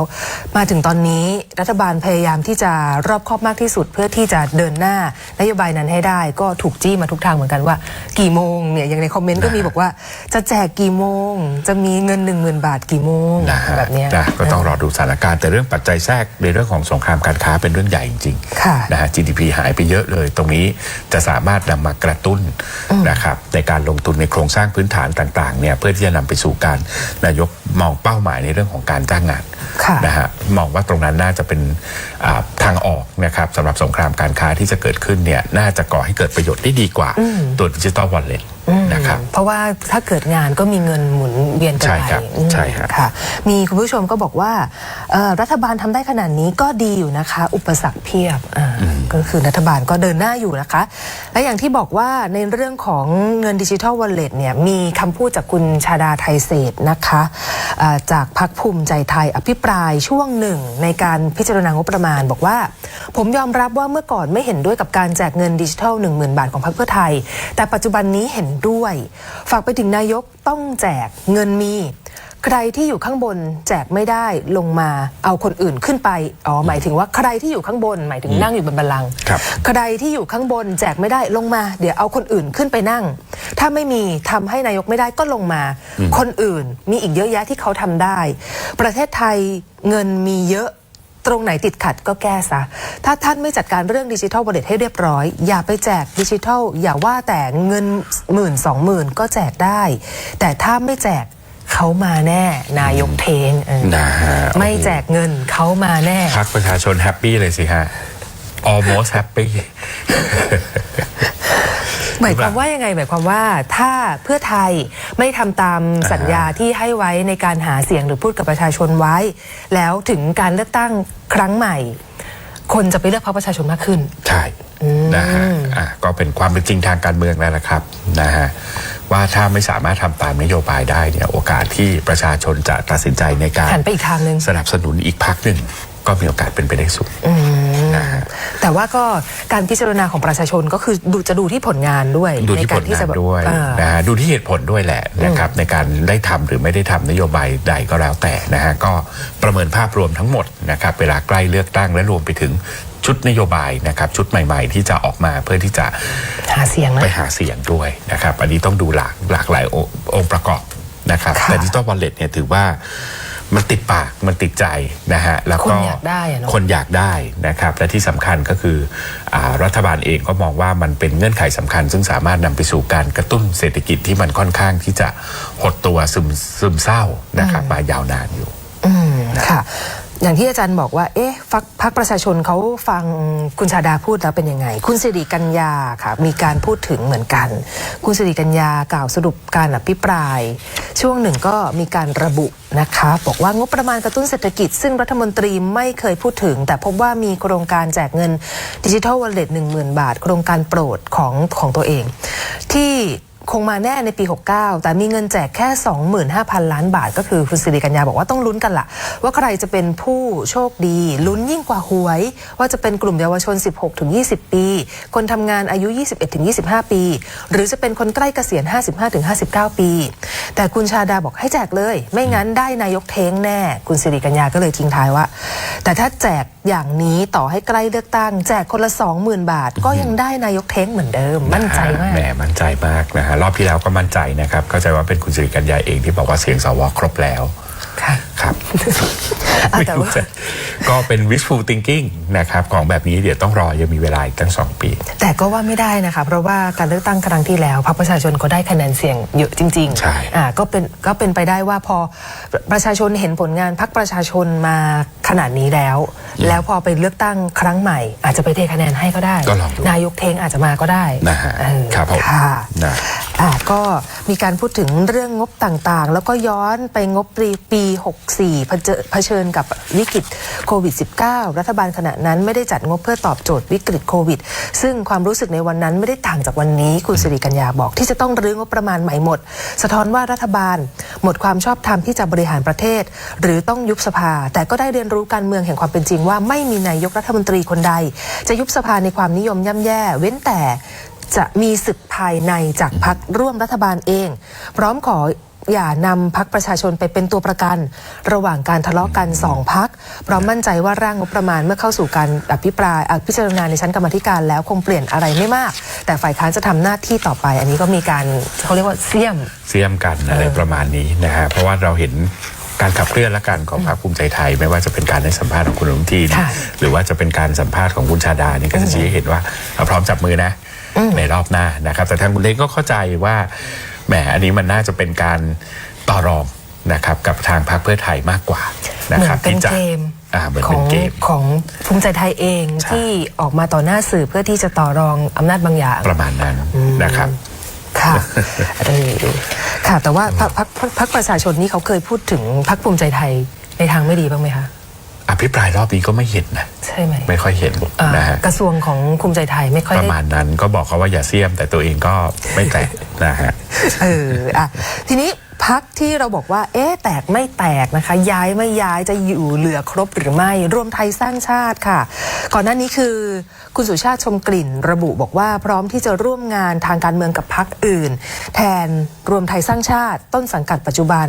แต่ยืนยันนะว่าไม่มีปัญหาภายในอะไรทั้งสิ้นโดยตอนนี้ก็ยังร่วมงานกับพรรคไม่ได้ไปไหนก็ทำให้แกนนำพรรคและสสหลายคนก็ถูกตั้งคำถามไปด้วยว่าจะยังอยู่ไหมจะไปกับคุณสุชาติหรือเปล่าคุณสุชาติจะไปไหนก็มีภาพออกมาใช่ไหมที่ไปถ่ายรูปกันทานอาหารที่โรงแรมหรูนะฮะรายล่าสุดนะครับคุณจิรวุฒิสิงโตทองนะสสชลบุรีพรรครวมไทยสร้างชาติซึ่งเจ้าตัวยืนยันว่าจะไม่ย้ายไปพรรคใดนะฮะจะขออยู่กับพรรครวมไทยสร้างชาติต่ออย่างแน่นอนส่วนข่าวที่ออกมาก็ว่ากันไปนะครับซึ่งสงสัยว่าทำไมถึงมีชื่อตนอยู่ในกลุ่มนั้นด้วยทั้งที่ไม่เคยแสดงออกว่าจะอยู่กลุ่มใดย้ำว่าเป็นคนชัดเจนเมื่อเลือกมาทำงานกับพรรคแล้วก็ขออยู่ร่วมมือและช่วยเหลือกับพรรคอันเปรียบเสมือนบ้านอีกหลังต่อไปนะและเมื่อถามว่าในโอกาสหน้านะครับจะไปร่วมงานกับพรรคการเมืองอื่นหรือไม่โดยเฉพาะพรรคที่เป็นกระแสข่าวในปัจจุบันคุณจิรวุฒิตอบกล่าวว่าขอย้ำอีกครั้งปัจจุบันยังอยู่กับพรรครวมไทยสร้างชาติก็ขออยู่ร่วมกับพรรคจนกว่าจะครบวาระสมัยสสนี้นะฮะมีอีกคนหนึ่งคุณธนกรวังบุญคงชนะสสบัญชีรายชื่อและรองหัวหน้าพรรครวมไทยสร้างชาติกล่าวถึงกรณีปรากฏภาพถ่ายในงานเลี้ยงสสจนถูกจับตามองว่าอาจเป็นอีกคนที่จะย้ายไปอยู่พรรคที่มีกระแสข่าวในปัจจุบันว่าแค่ไปงานเลี้ยงสังสรรค์เท่านั้นและเพิ่งไปครั้งแรกยืนยันว่ายังรักและเคารพพรรครวมไทยสร้างชาติเหมือนเดิมเพราะเป็นมรดกและมี DNA การทำงานมาจากพลเอกประยุทธ์ส่วนกระแสข่าวที่เกี่ยวกับพรรคใหม่นั้นไม่มีความเห็นใดๆเกี่ยวกับพรรคนี้หรือคนในพรรคนี้เพราะในความเห็นส่วนตัวและเพื่อนสสบางส่วนยังยืนยันไปในทางเดียวกันว่าไม่คิดย้ายพรรคและยังรักรวมไทยสร้างชาติอยู่เหมือนเดิมแต่ว่าเราไปฟังท่าทีของคุณธนกรในการอภิปรายงบประมาณนะคะปกติคุณธนกรก็จะมีท่าทีดูดันอยู่ประมาณนึงแต่ว่ามีการจับสังเกตว่าดูไม่แข็งกร้าวต่ออดีตนายกบางคนแล้วลองไปฟังเสียงกันดูค่ะวันนี้มันเกิดมาตรการทางภาษีของสหรัฐอเมริกานะครับเพราะฉะนั้นในวันนี้เนี่ยผมคิดว่ารัฐบาลก็ต้องทำอยู่นะครับก็คือว่าในเรื่องของการเจรจานะครับผมเคยพูดในสภาอย่างนี้ครั้งหนึ่งแล้วนะครับว่าเราควรใช้อดีตผู้นำซึ่งเป็นญาติท่านนายกเนี่ยไปเจรจาซึ่งผมก็ไม่เข้าใจว่าทำไมให้ท่านไปไม่ได้นะครับและผมก็เคยพูดในเวทีอย่างนี้นะครับว่าควรใช้นักธุรกิจของไทยเนี่ยไปเจรจาผมเห็นที่กาตาร์เห็นไหมฮะก็มีนักธุรกิจไทยสามารถคุยกับทรัมป์ได้นะครับเพราะฉะนั้นวันนี้ผมคิดว่าแนวโน้มเนี่ยในการเจรจาเรื่องนี้รัฐบาลเดินมาถูกทางแล้วนะครับวันนี้ผมคิดว่าก็ให้กำลังใจรัฐบาลนะครับแม้ว่าเศรษฐกิจจะไม่ดีปัญหาการเมืองก็มีหลากหลายนะครับแต่ผมคิดว่าวันนี้มันเป็นเวลาที่เราต้องลดเรื่องการเมืองลงหน่อยนะครับแล้วก็เอาบ้านเมืองเป็นหลักนะครับแล้วก็ผมคิดว่าเราสามารถเดินหน้าประเทศไปได้ขอบคุณครับก็เป็นท่าทีของคุณธนกรนะแล้วไปดูใน Facebook ของคุณธนกรนะโพสต์เป็นภาพตอนที่กราบพลเอกประยุทธ์ไหว้พลเอกประยุทธ์บอกว่ายังอยู่ตรงนี้ไม่ได้ไปไหนนะฮะแต่ก็พรรคที่ว่าที่เขามีการพูดถึงว่าจะย้ายไปนี่คือพรรคที่ชื่อว่าพรรคโอกาสใหม่น่าสนใจเหมือนกันนะครับว่าเป็นพรรคเดียวกันที่เคยมีกระแสข่าวว่ารวบรวมเอาบรรดาอดีตข้าราชการนะครับมารวมตัวกันหรือไม่อย่างไรนะฮะก็ต้องคอยดูนะครับมีพรรคโอกาสใหม่แล้วก็พรรคคุณสุชาติได้มีข่าวว่าจะไปไหนนะคะอีกพรรคหนึ่งอย่างคุณสุชาติเนี่ยให้สัมภาษณ์เอาไว้อ่านให้ฟังก่อนแล้วกันบอกว่าถึงอนาคตทางการเมืองว่าจะวันที่31พฤษภาคมผ่านมาแล้วเมื่อวานจะนัดกลุ่มกินข้าวเพื่อหารือกันสื่อหลายสำนักอาจจะมองว่าตนมีเพื่อน 5-6 คน บอกไม่ได้ว่ามีใครบ้างแต่ยืนยันว่ามีมากกว่านั้นแน่นอนและสิ่งที่ตัวเองพูดเป็นความจริงเป็นคนรักใครรักจริงมีเพื่อนที่อุดมการณ์ทางการเมืองคล้ายกันถามว่ากลุ่มของนายสุชาติมีทั้งหมดกี่คนคุณสุชาติบอกว่าพูดไปก็ไม่อยากให้คนที่ฟังมองว่าพุ่งเป้าแต่การเมืองแต่การเมืองต้องเดินคู่กับการทำงานจึงต้องรวบรวมคนที่เราเคยชวนมาเพราะถ้าชวนมาแล้วไม่พูดคุยกันเลยแล้วใครจะครบเราผู้สื่อข่าวก็ถามว่าความชัดเจนทางการเมืองของกลุ่มจะชัดเจนเมื่อไรคุณสุชาติก็บอกว่าพูดคุยปรับเปลี่ยนตามสถานการณ์ตอนนี้รัฐบาลผ่านมาครึ่งเทอมแล้วก็ต้องมีการพูดคุยโดยความชัดเจนจะเกิดขึ้นตามสถานการณ์ยังพูดไม่ได้ถามอีกว่าความชัดเจนที่จะไปสังกัดพรรคการเมืองพรรคใหม่เนี่ยคุณสุชาติบอกว่าโดยมารยาทตอนนี้ยังอยู่พรรครวมไทยสร้างชาติเราต้องเคารพผู้ใหญ่ในพรรคเพราะเราอาศัยเขาอยู่ในทางการเมืองก็ต้องมีคนออกและคนเข้ามาเป็นเรื่องปกติแต่ทุกคนที่ไปไม่ได้ทะเลาะกันเป็นเพราะอุดมการณ์และความต้องการในสถานการณ์ปัจจุบันถามว่ามีสัญญาณอะไรที่ทำให้คิดเรื่องการขยับขยายออกจากรวมไทยสร้างชาติคุณสุชาติบอกว่าไม่มีหรอกครับเราเป็นสสที่ลงเลือกตั้งก็ต้องแอคชั่นตลอดเวลาจะมัวนิ่งเฉยไม่มองการเปลี่ยนแปลงไม่ได้ถามว่าต้นสังกัดพรรคต้นสังกัดเดิมเข้าใจเหตุผลใช่หรือไม่คุณสุชาติบอกว่าให้เกียรติผู้ใหญ่ในพรรคเขาก็ต้องเข้าใจตอนปี66เราเป็นแม่น้ำแต่ละสายมารวมกันวันนี้จะหายไปสายหนึ่งก็ไม่ใช่เรื่องใหญ่สำหรับเขาต้องเข้าใจเมื่อถามต่อว่ายังหาโอกาสใหม่อยู่ใช่หรือไม่คุณสุชาติบอกว่าก็โอกาสใหม่ก็โอกาสใหม่นะฮะในขณะเดียวกันนะครับในการประชุมพรรครวมไทยสร้างชาติเมื่อวันที่27ที่ผ่านมานะฮะก็เป็นการประชุมพรรคเพื่อเตรียมความพร้อมก่อนประชุมสภาเพื่อพิจารณางบประมาณก็มีรายงานข่าว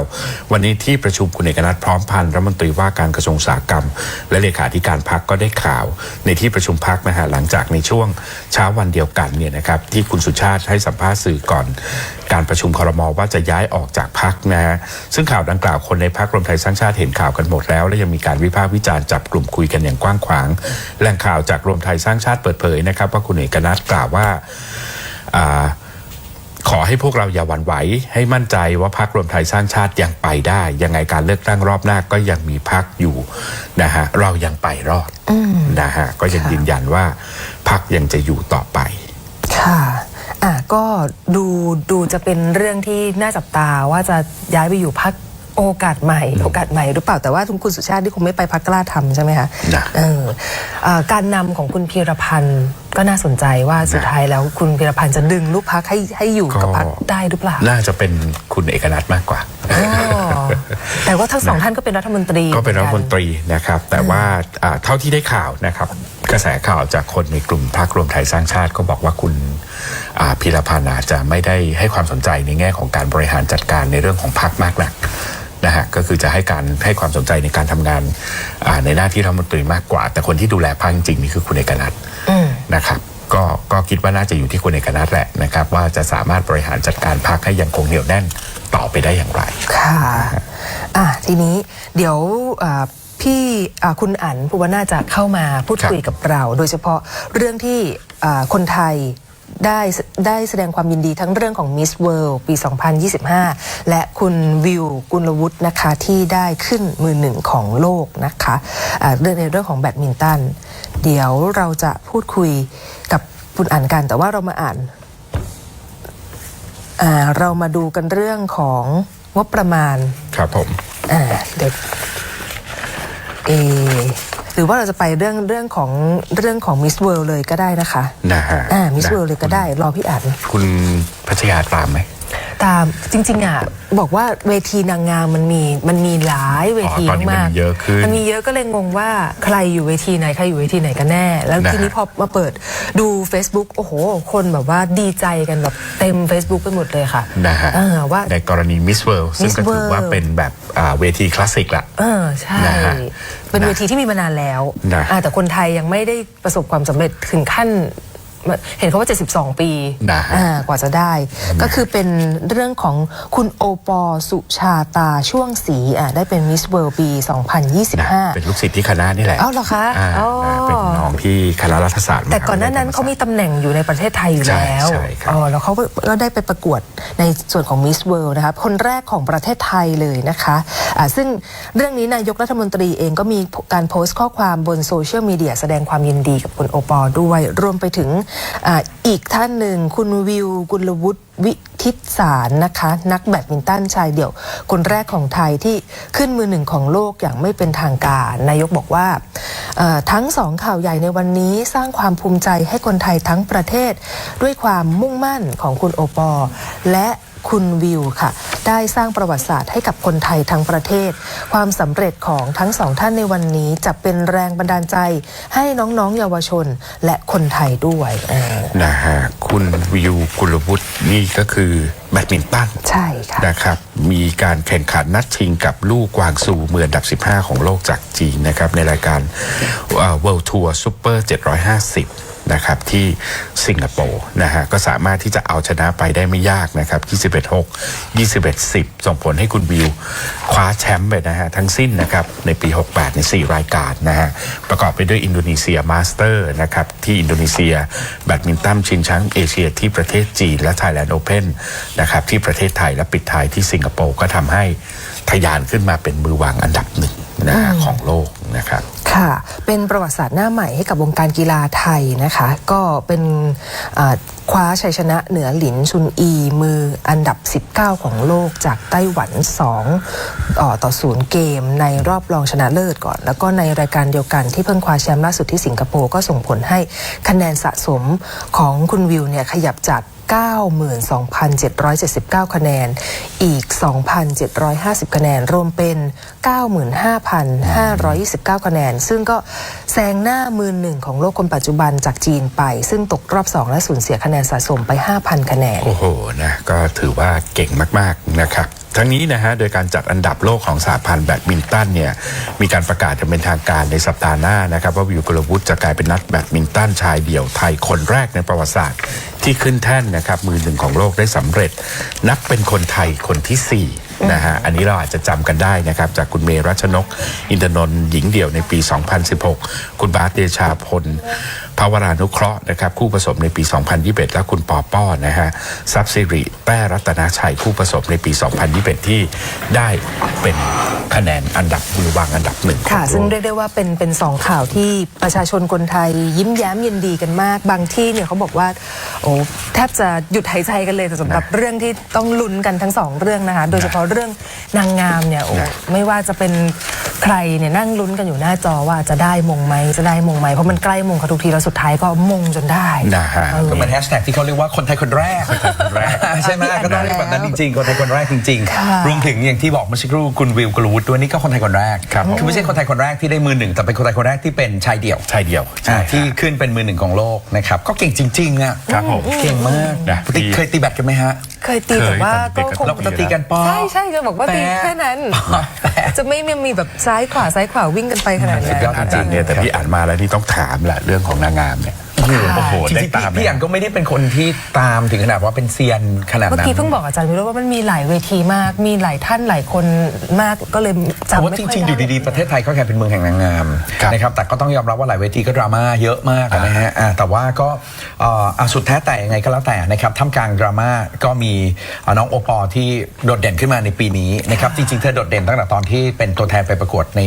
เวทีก่อนหน้านี้คือ Miss Universe นะครับแต่ว่าเธอไม่ติดท็อป3อ่ะก็ได้เป็นที่4ซึ่งการเป็นที่4ผมพูดตรงๆว่ามันก็ถามว่ามันมาเข้าลึกไหมก็ลึกแต่ว่าถามว่ามันมีอะไรไหมมันก็เหมือนกับมันก็ไม่มีอะไรมันก็แค่บอกก็ได้ลอง3เนอะลอง3คือในที่สุดมันก็ก่อนหน้านี้ก็มีกระแสดราม่าลาออกมาอะไรกันต่างๆนะครับเรื่องภายในคนนู้นไม่ถูกคนนี้ผมไม่รู้นะครับผมคิดว่าบางทีเราก็ไม่จำเป็นต้องรู้ก็ได้นะครับใครที่เขาชอบเรื่องดราม่าเขาก็ไปตามมันเองสุดท้ายคุณโอปอเองก็เป็นตัวแทนไปประกวดนะครับซึ่งก็ถือว่าโดดเด่นตั้งแต่ระหว่างทางไปเรื่อยๆแล้วหลายคนมองแล้วก็พวกที่เป็นคนที่เป็นเหมือนกับกูรูเขาก็มองกันว่าน่าจะเข้าลึกนะแล้วก็ชนะมาหลากหลายรอบเลยนะครับแล้วก็มีการเปิดรอบที่เปิดให้แต่ละประเทศสามารถโหวตคนของตัวเองได้นะครับคุณโอปอก็ชนะซึ่งการโหวตตรงนี้พูดตรงๆนะปัจจุบันกลายเป็นรายได้ที่ยิ่งใหญ่มากแล้วก็เป็นส่วนหนึ่งซึ่งใช้ในการคนที่ทำเวทีก็จะมองมาถึงเบื้องหลังกันได้ว่าประเทศไหนน่าจะเป็นเจ้าภาพต่อเพราะแปลว่าประเทศนั้นคนสนใจและประเทศนั้นคนพร้อมจ่าย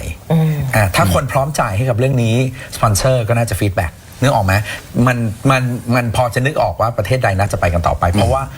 นางงามปัจจุบันก็เป็นธุรกิจละนะครับในหลายๆเวทีนะครับนะฮะก็นี่แหละนะครับก็ประสบความสำเร็จกันมาแล้วก็ผมไม่เคยทราบมาก่อนเลยนะว่าเป็นเวทีที่รางวัลเยอะมาก เยอะขนาดไหนคะ เห็นข่าวไหมเงินสดคือ1 ล้านเหรียญสหรัฐโอ้โหผมไม่เคยรู้เลยว่ามันได้ขนาดนี้เลย1 ล้านเหรียญสหรัฐแต่ถ้าหากว่าโดยรวมอย่างเช่นได้อพาร์ตเมนต์ที่ลอนดอนนะครับแต่ไม่ได้ไปเลยนะฮะได้สิทธิ์ในการอยู่มันก่อนหน้านี้ที่การละครั้งหนึ่งซึ่ง Miss Universe แกเป็นของทรัมป์มาก่อนเนี่ยคุณจะได้อพาร์ตเมนต์อยู่ที่ทรัมป์ทาวเวอร์ที่นิวยอร์กนะครับตลอด1 ปีอันนี้อยู่ที่เคนซิงตันที่ลอนดอน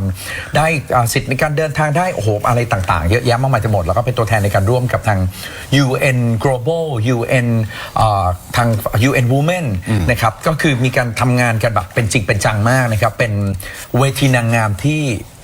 ผลักดันเรื่องของแคมเปญต่างๆพวกนี้เพื่อสังคมอย่างจริงจังมากนะครับเบ็ดเสร็จรวม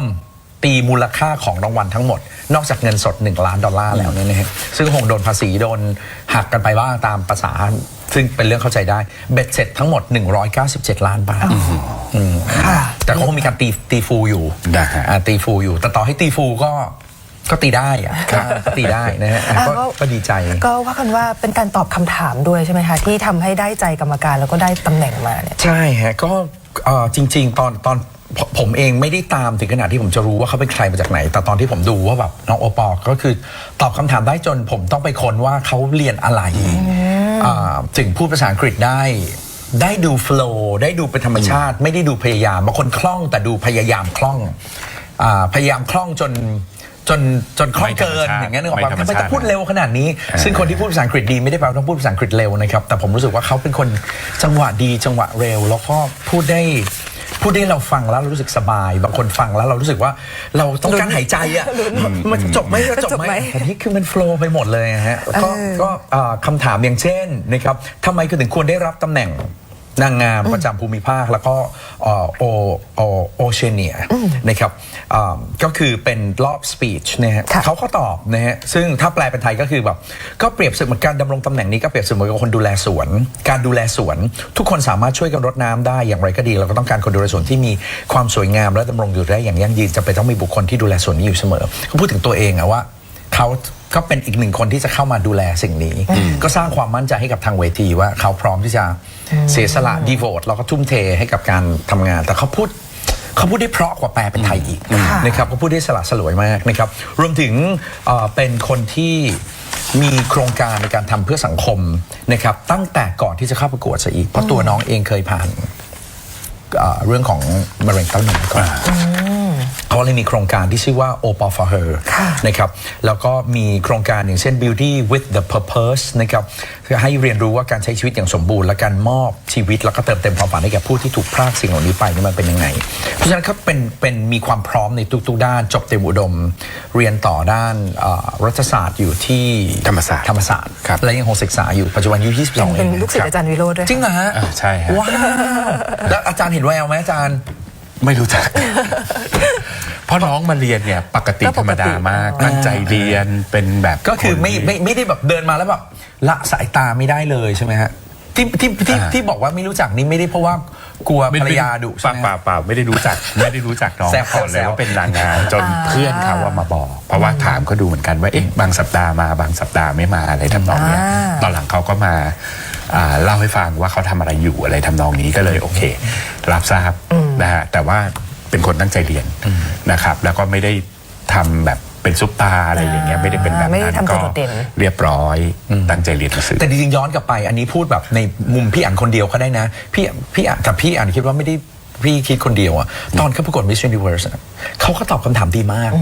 นะตอนประกวด Miss Universe อะตอนเขาได้ลอง3ซีรีส์ที่4อะผมยังแปลกใจผมว่าจริงๆนะวันนั้นน่ะน่าจะเขาก็มองได้เพราะฉะนั้นเราไม่รู้มันมีเหตุผล1,800,000นะครับบางคนพูดว่าปัจจุบันเวทีนางงามเป็นเวทีการเมืองด้วยซ้ำนะครับเราก็ไม่ทราบหรอกเพราะมันพิสูจน์ไม่ได้นะครับแต่ว่าไม่ว่าจะด้วยเหตุผลใดก็ตามทุกคนที่ครั้งนี้มันเป็นกระแสหนึ่งคือมันเป็นมงครั้งแรกที่คนไทยได้ Miss World นะครับแล้วก็มันเหมือนกับเป็นแบบเป็นคนที่เคยแพ้มาก่อนนะเข้าใจไหมคนที่แพ้แต่ไม่ยอมแพ้มันครบผลักดันมันครบความ คือถ้ามันเป็นละครหนึ่งเรื่องมันจบแบบแฮปปี้เอนดิ้งและยิ่งใหญ่มันเหมือนกับอันเดอร์ด็อกที่ลุกขึ้นมาแล้วเปลี่ยนชีวิตตัวเองได้สำเร็จ มันพอเห็นข้อมูล มันทำให้ dream come true มันเป็นเรื่องแบบนั้นอย่างเงี้ย ที่พี่อ่านบอกนะครับว่ายอมถูกผู้จัดการประกวด Miss Universe 2024 ถอดออกจากรองอันดับ 3 หลังจากไปเธอรับตำแหน่งรับ Miss Thailand World นะเป็นตัวแทนเพื่อประกวด Miss World ก็คือเปลี่ยนตระกูลเพื่อที่จะให้สามารถที่จะมา แล้วบังเอิญก็น่าจะเป็น2เวทีที่ณตอนนั้นก็มีตอนเปลี่ยนเราก็ตามข่าวเนี่ยมันก็ดูเหมือนว่ามีดราม่านิดหน่อยซึ่งในมุมหนึ่งผมไม่ค่อยชอบดราม่าหรอกนะแอบเบื่อนิดหน่อยนะแต่ผมก็คิดว่าจะอยู่คู่แผ่นดินนะฮะแล้วก็อยู่คู่โลกกันไปเรื่อยๆแต่ในมุมหนึ่งพอมันมีดราม่ามันก็จะมีแรงเชียร์ที่มากกว่าปกตินึกออกปะมันทำให้รักก็รักมากกว่าปกตินิดหนึ่งตอนมันได้ปุ๊บมันเลยมีความดีใจมาก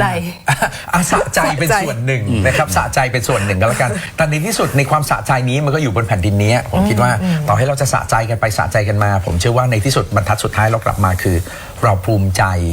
ที่ตัวแทนของประเทศไทยไปได้ชัยชนะในระดับโลกใช่พอฟังเราก็อยากจะฟังการตอบคำถามรอบที่ทำให้ได้มงเลยนะคะเรามีเสียงของคุณโอปอที่ตอบคำถามในวันนั้นด้วยค่ะลองฟังกันดูค่ะ Thank you so much for the question. And being here is the greatest opportunity I could ever have in life. And one thing that I learned being here at the Miss World is the responsibility of how tourists is perceived. And I think that one big thing that we can do here, me and all the girls, including everyone here in the hall, is being the person who all of the people in our lives look up to. Because I always believe that no matter who you are and no matter how old you are, no matter what title you hold in your life, there is always a person next to you, whether it's a child, whether it's an adult, it could even be your own parents that look up to you in a way. And the best way to lead people is to lead with your gracefulness in your actions. That is the best thing we can do to the people around us and in our world. Thank you so much. ครับจริงๆเวลาคำตอบแบบนี้ผมว่าเราไม่ได้ต้องการคำตอบที่สมบูรณ์แบบที่สุดหรือแบบเถียงไม่ได้เลยสุดจริงๆแต่ผมแค่รู้สึกว่าเขาตอบด้วยความเชื่อมั่นเพราะว่าความถูกต้องมันบางเรื่องมันไม่ได้มีหนึ่งเดียวมันไม่ได้ว่า1+1ต้องเท่ากับ2มันไม่ได้เป็นเรื่องแบบนั้นนะบางคนอาจจะบอกเหรอไม่เห็นจำเป็นที่เราจะต้องไปสนใจเลยว่าคนอื่นจะภูมิใจกับเราไหมแล้วแต่ว่าในมุมของเขาตอบได้ครบถ้วนในมุมของเขาอย่างที่เรารู้สึกเลยว่ามันเป็นธรรมชาติแล้วมันเป็นสิ่งที่เขาเชื่อแบบนั้นจริงๆครับในที่สุดก็ชนะใจแล้วฮะเขาถามคำถามคือการเดินทางครั้งนี้สอนคุณอย่างไรเกี่ยวกับความจริงและความรับผิดชอบส่วนบุคคลในการกำหนดเรื่องราวที่ถูกเล่าขานผมพูดตรงๆนะผมฟังจบผมยังไม่รู้เลยเขาถามอะไรแต่ผมนั่งฟังอยู่ครั้งแรกตอนจบปึ้งปุ๊บผมหันอยู่กับเพื่อนผมถามว่าพี่เขาถามอะไรอ่ะคือแต่ตั้งใจฟังคำตอบฟังไม่รู้เรื่องเลยคำถามยากมากเลยนะสำหรับผมรู้สึกคำถามมันกลางๆลอยๆว่าจะเอาอะไรนะจนในที่สุดเนี่ยในงานเนี่ยเขาบอกว่าฟังคำถามกันอีกทีก็ได้ผมว่าแม้แต่พิธีกรก็น่าจะพอรู้ว่าคำถามมันดูกว้างมันดูลอยมันดูมากอะฮะแต่พอเขาตอบผมมาเข้าใจคำถามจากคำตอบผมเลยรู้สึกว่าเขาตอบได้ดีเขาตอบดีจนผมเข้าใจคำถามก็เป็นความยินดีของคนไทยนะคะทั้งเรื่องของคุณบิวแบดมินตันด้วยทีนี้บางกอกไพร์พาเรดค่ะเป็นไฮไลท์ของบางกอกไพร์เฟสติวัลเนรมิตพาเรดสีรุ้งตระการตาก็เป็นงานที่โอ้โหทุกคนออกไปร่วมกันยินดีสนุกสนานและมีสีสันสวยงามค่ะพี่อั๋นครับก็เข้าสู่เดือนจูนหรือว่ามิถุนายนนะครับก็เป็นเดือนแห่ง Pride นะครับก็ Bangkok Pride Festival นะครับก็จัดขึ้นมาอย่างต่อเนื่องแล้วก็ถือว่ายิ่งใหญ่นะครับแล้วก็ไปที่จับตามองโดยเฉพาะตั้งแต่ปีที่ผ่านมาซึ่งถือว่าทำเครดิตเอาไว้ดีมากนะครับแล้วปีที่ผ่านมาก็นอกจากตรงนั้นก็เป็นการจัดใหญ่แล้วก็มีการที่เราได้สมรสเท่าเทียมมาด้วยเช่นกันนะครับปีนี้ก็ส่งต่อกันนะครับซึ่งผมคิดว่าเราน่าจะทำกันอย่างต่อเนื่องนะครับทุกอย่างแหละครับถ้าเราไม่ทำต่อเนื่องมันก็จะหายไปหมดนะก่อนนี้เราบอกว่าเราอยากเป็นศูนย์กลางแฟชั่นเราเคยได้ยินอะไรแบบนี้มาเยอะมากเราอยากจะเป็นศูนย์กลางนู่นศูนย์กลางภาพยนตร์ แล้วก็จัด Bangkok International Film ซึ่งยังจัดอยู่นะฮะแต่ตอนจัดใหญ่ก็จัดใหญ่แล้วหลังจากนั้นก็จัดแบบเหมือนแค่พอมีอ่ะผมก็ไม่เห็น consistency อันนี้ยังพอเห็นอยู่นะครับซึ่งผมชื่นชมนะฮะนี่คือหนึ่งในส่วนของไฮไลท์ Bangkok Pride Festival ซึ่งมีนายกรัฐมนตรีของเราไปร่วมด้วยซึ่งการที่นายกไปผมคิดว่าก็เป็นการบอกให้รู้ว่านี่คือหนึ่งในสิ่งที่สำคัญนะครับมาเองด้วยตัวเองนะครับก็เนรมิตพาเหรดสีลุ้งนะครับแล้วก็มีเรียกว่าเหมือนกับเป็นคล้ายๆกับเป็นพรมสีลุ้งนะฮะความขนาดยาวเลยแสดงถึงการยอมรับและเห็นคุณค่าของความแตกต่างอย่างเท่าเทียมกันก็ดึงดูดนักท่องเที่ยวซึ่งเขาบอกว่าปีนี้พาเหรดนักท่องเที่ยวเยอะมากนะครับเขาบอกว่านักท่องเที่ยวไม่น้อยกว่าคนไทยด้วยซ้ำที่เข้าไปร่วมเดินอาจจะได้ยินชื่อเสียงมาจากปีที่แล้วใช่ซึ่งเป็นนิมิตใหม่ที่ดีที่เราอยากจะเป็นศูนย์กลางของเรื่องนี้นะครับผมไม่อยากให้มองเรื่องนี้ว่ามันจะเป็นการแบบยังไงล่ะทำไมเราอยากเป็นศูนย์กลางตรงผมว่ามันเป็นศูนย์กลางของการยอมรับความหลากหลายมันเป็นการเปิดให้รู้ว่าเราเป็นประเทศที่ไม่ตัดสินกันแล้วก็ใจกว้างและเคารพคุณค่าของความเป็นคนซึ่งในมุมหนึ่งผมคิดว่า Pride ก็มีหลายรูปแบบนะครับการยอมรับก็มีหลายรูปแบบนะครับบางประเทศก็พยายามที่จะเซกเมนต์ไปทั้งหมดอย่างเช่น LGBTQIA+ บวกโอ้โหมันจะมีอีกกี่ตัวย่อไปเรื่อยๆจริงๆทั้งหมดผมคิดว่าไม่ต้องพยายามสรุปก็ได้ว่าเป็น L เป็น G เป็น B เป็น T เป็น Q เป็น I เป็น A เป็นอะไรนะครับแต่ทั้งหมดคือเป็นคนและเป็นคนที่เท่าเทียมกันและสามารถที่จะแสดงออกภายใต้ขอบเขตของกฎหมายซึ่งขอบเขตของกฎหมายเราขยายกว้างไปพร้อมๆกับพื้นที่ของหัวใจให้รู้ว่าเราสามารถโอบรับคนทั้งหมดเหล่านี้เข้ามาอยู่ภายใต้กรอบกฎหมายเดียวกันอย่างเคารพสิทธิ์กันและเขาก็ไม่ได้มาก้าวไก่สิทธิ์ของเราผมว่ามันเป็นภาพที่ดีต่อคนไทยมากๆเลยแล้วผมคิดว่ามันเป็นบวกมากแล้วก็จะเห็นเช่นกันในหลายๆมุมนะฮะผมสุดสัปดาห์ที่ผ่านมาผมอยู่พัทยาเขามีการจัดงานใหญ่นะครับคิดว่าน่าจะเรียกว่างาน G Circuit นะฮะผมถ้าผมเรียกผิดผมขออภัยเพราะว่ามันแต่ละงานมันจะมีแต่ละธีมแล้วก็จัดอยู่ในโรงแรมจัดอยู่ริมหาดจัดอยู่อะไรกันต่างๆนะครับก็จะมีบางคนที่มองว่างานเหล่านี้เป็นงานมั่วสุมในขณะเดียวกันอีกด้านหนึ่งเขาก็มองว่ามันก็เป็นงานเฟสติวัลที่มีดีเจชื่อดังมาเพียงแต่ว่าภาพหลักๆแล้วมันก็จะแบบเป็นผู้ชายที่หุ่นดีมาก หุ่นดีจัดๆเลยนะครับก็ฟิตตัวมาเพื่อสิ่งนี้นะครับแล้วก็รวมตัวกันเป็นหลายพันคนก็ไม่ค่อยส่วนใหญ่ไม่ใส่เสื้อนะครับมันก็จะเป็นภาพที่บางคนรู้สึกว่าแบบไม่ชอบเลยอย่างเงี้ยแต่ว่าอย่างแรกเลยคือเราต้องดูก่อนว่ามีอะไรผิดกฎหมายเกิดขึ้นหรือเปล่าตรงนั้นน่าจะเป็นหัวใจสำคัญแต่ผมอยากจะบอกในอีกด้านหนึ่งของที่จะมองก็คือมันเป็นรายได้มหาศาลนะครับก็คิดดูนะฮะว่าร้านอาหารโรงแรมสถานที่ต่างๆที่เกิดขึ้นในบริเวณนั้นและชาวต่างชาติที่บินมาอย่างมหาศาลออริจินอลจริงๆลิขสิทธิ์นี่ต้องซื้อลิขสิทธิ์มานะฮะเป็นของสเปนที่สเปนจัด11วัน11คืนนะครับของไทยเท่าที่ทราบจัดแค่4วันแต่มีหลายอีเวนต์นะครับแล้วก็ไปปิดโรงแรมปิดชายหาดปิดสวนน้ำคือมันก็เกิดการเคลื่อนไหวทางเศรษฐกิจเยอะมากในช่วงที่ถือว่าเป็นช่วง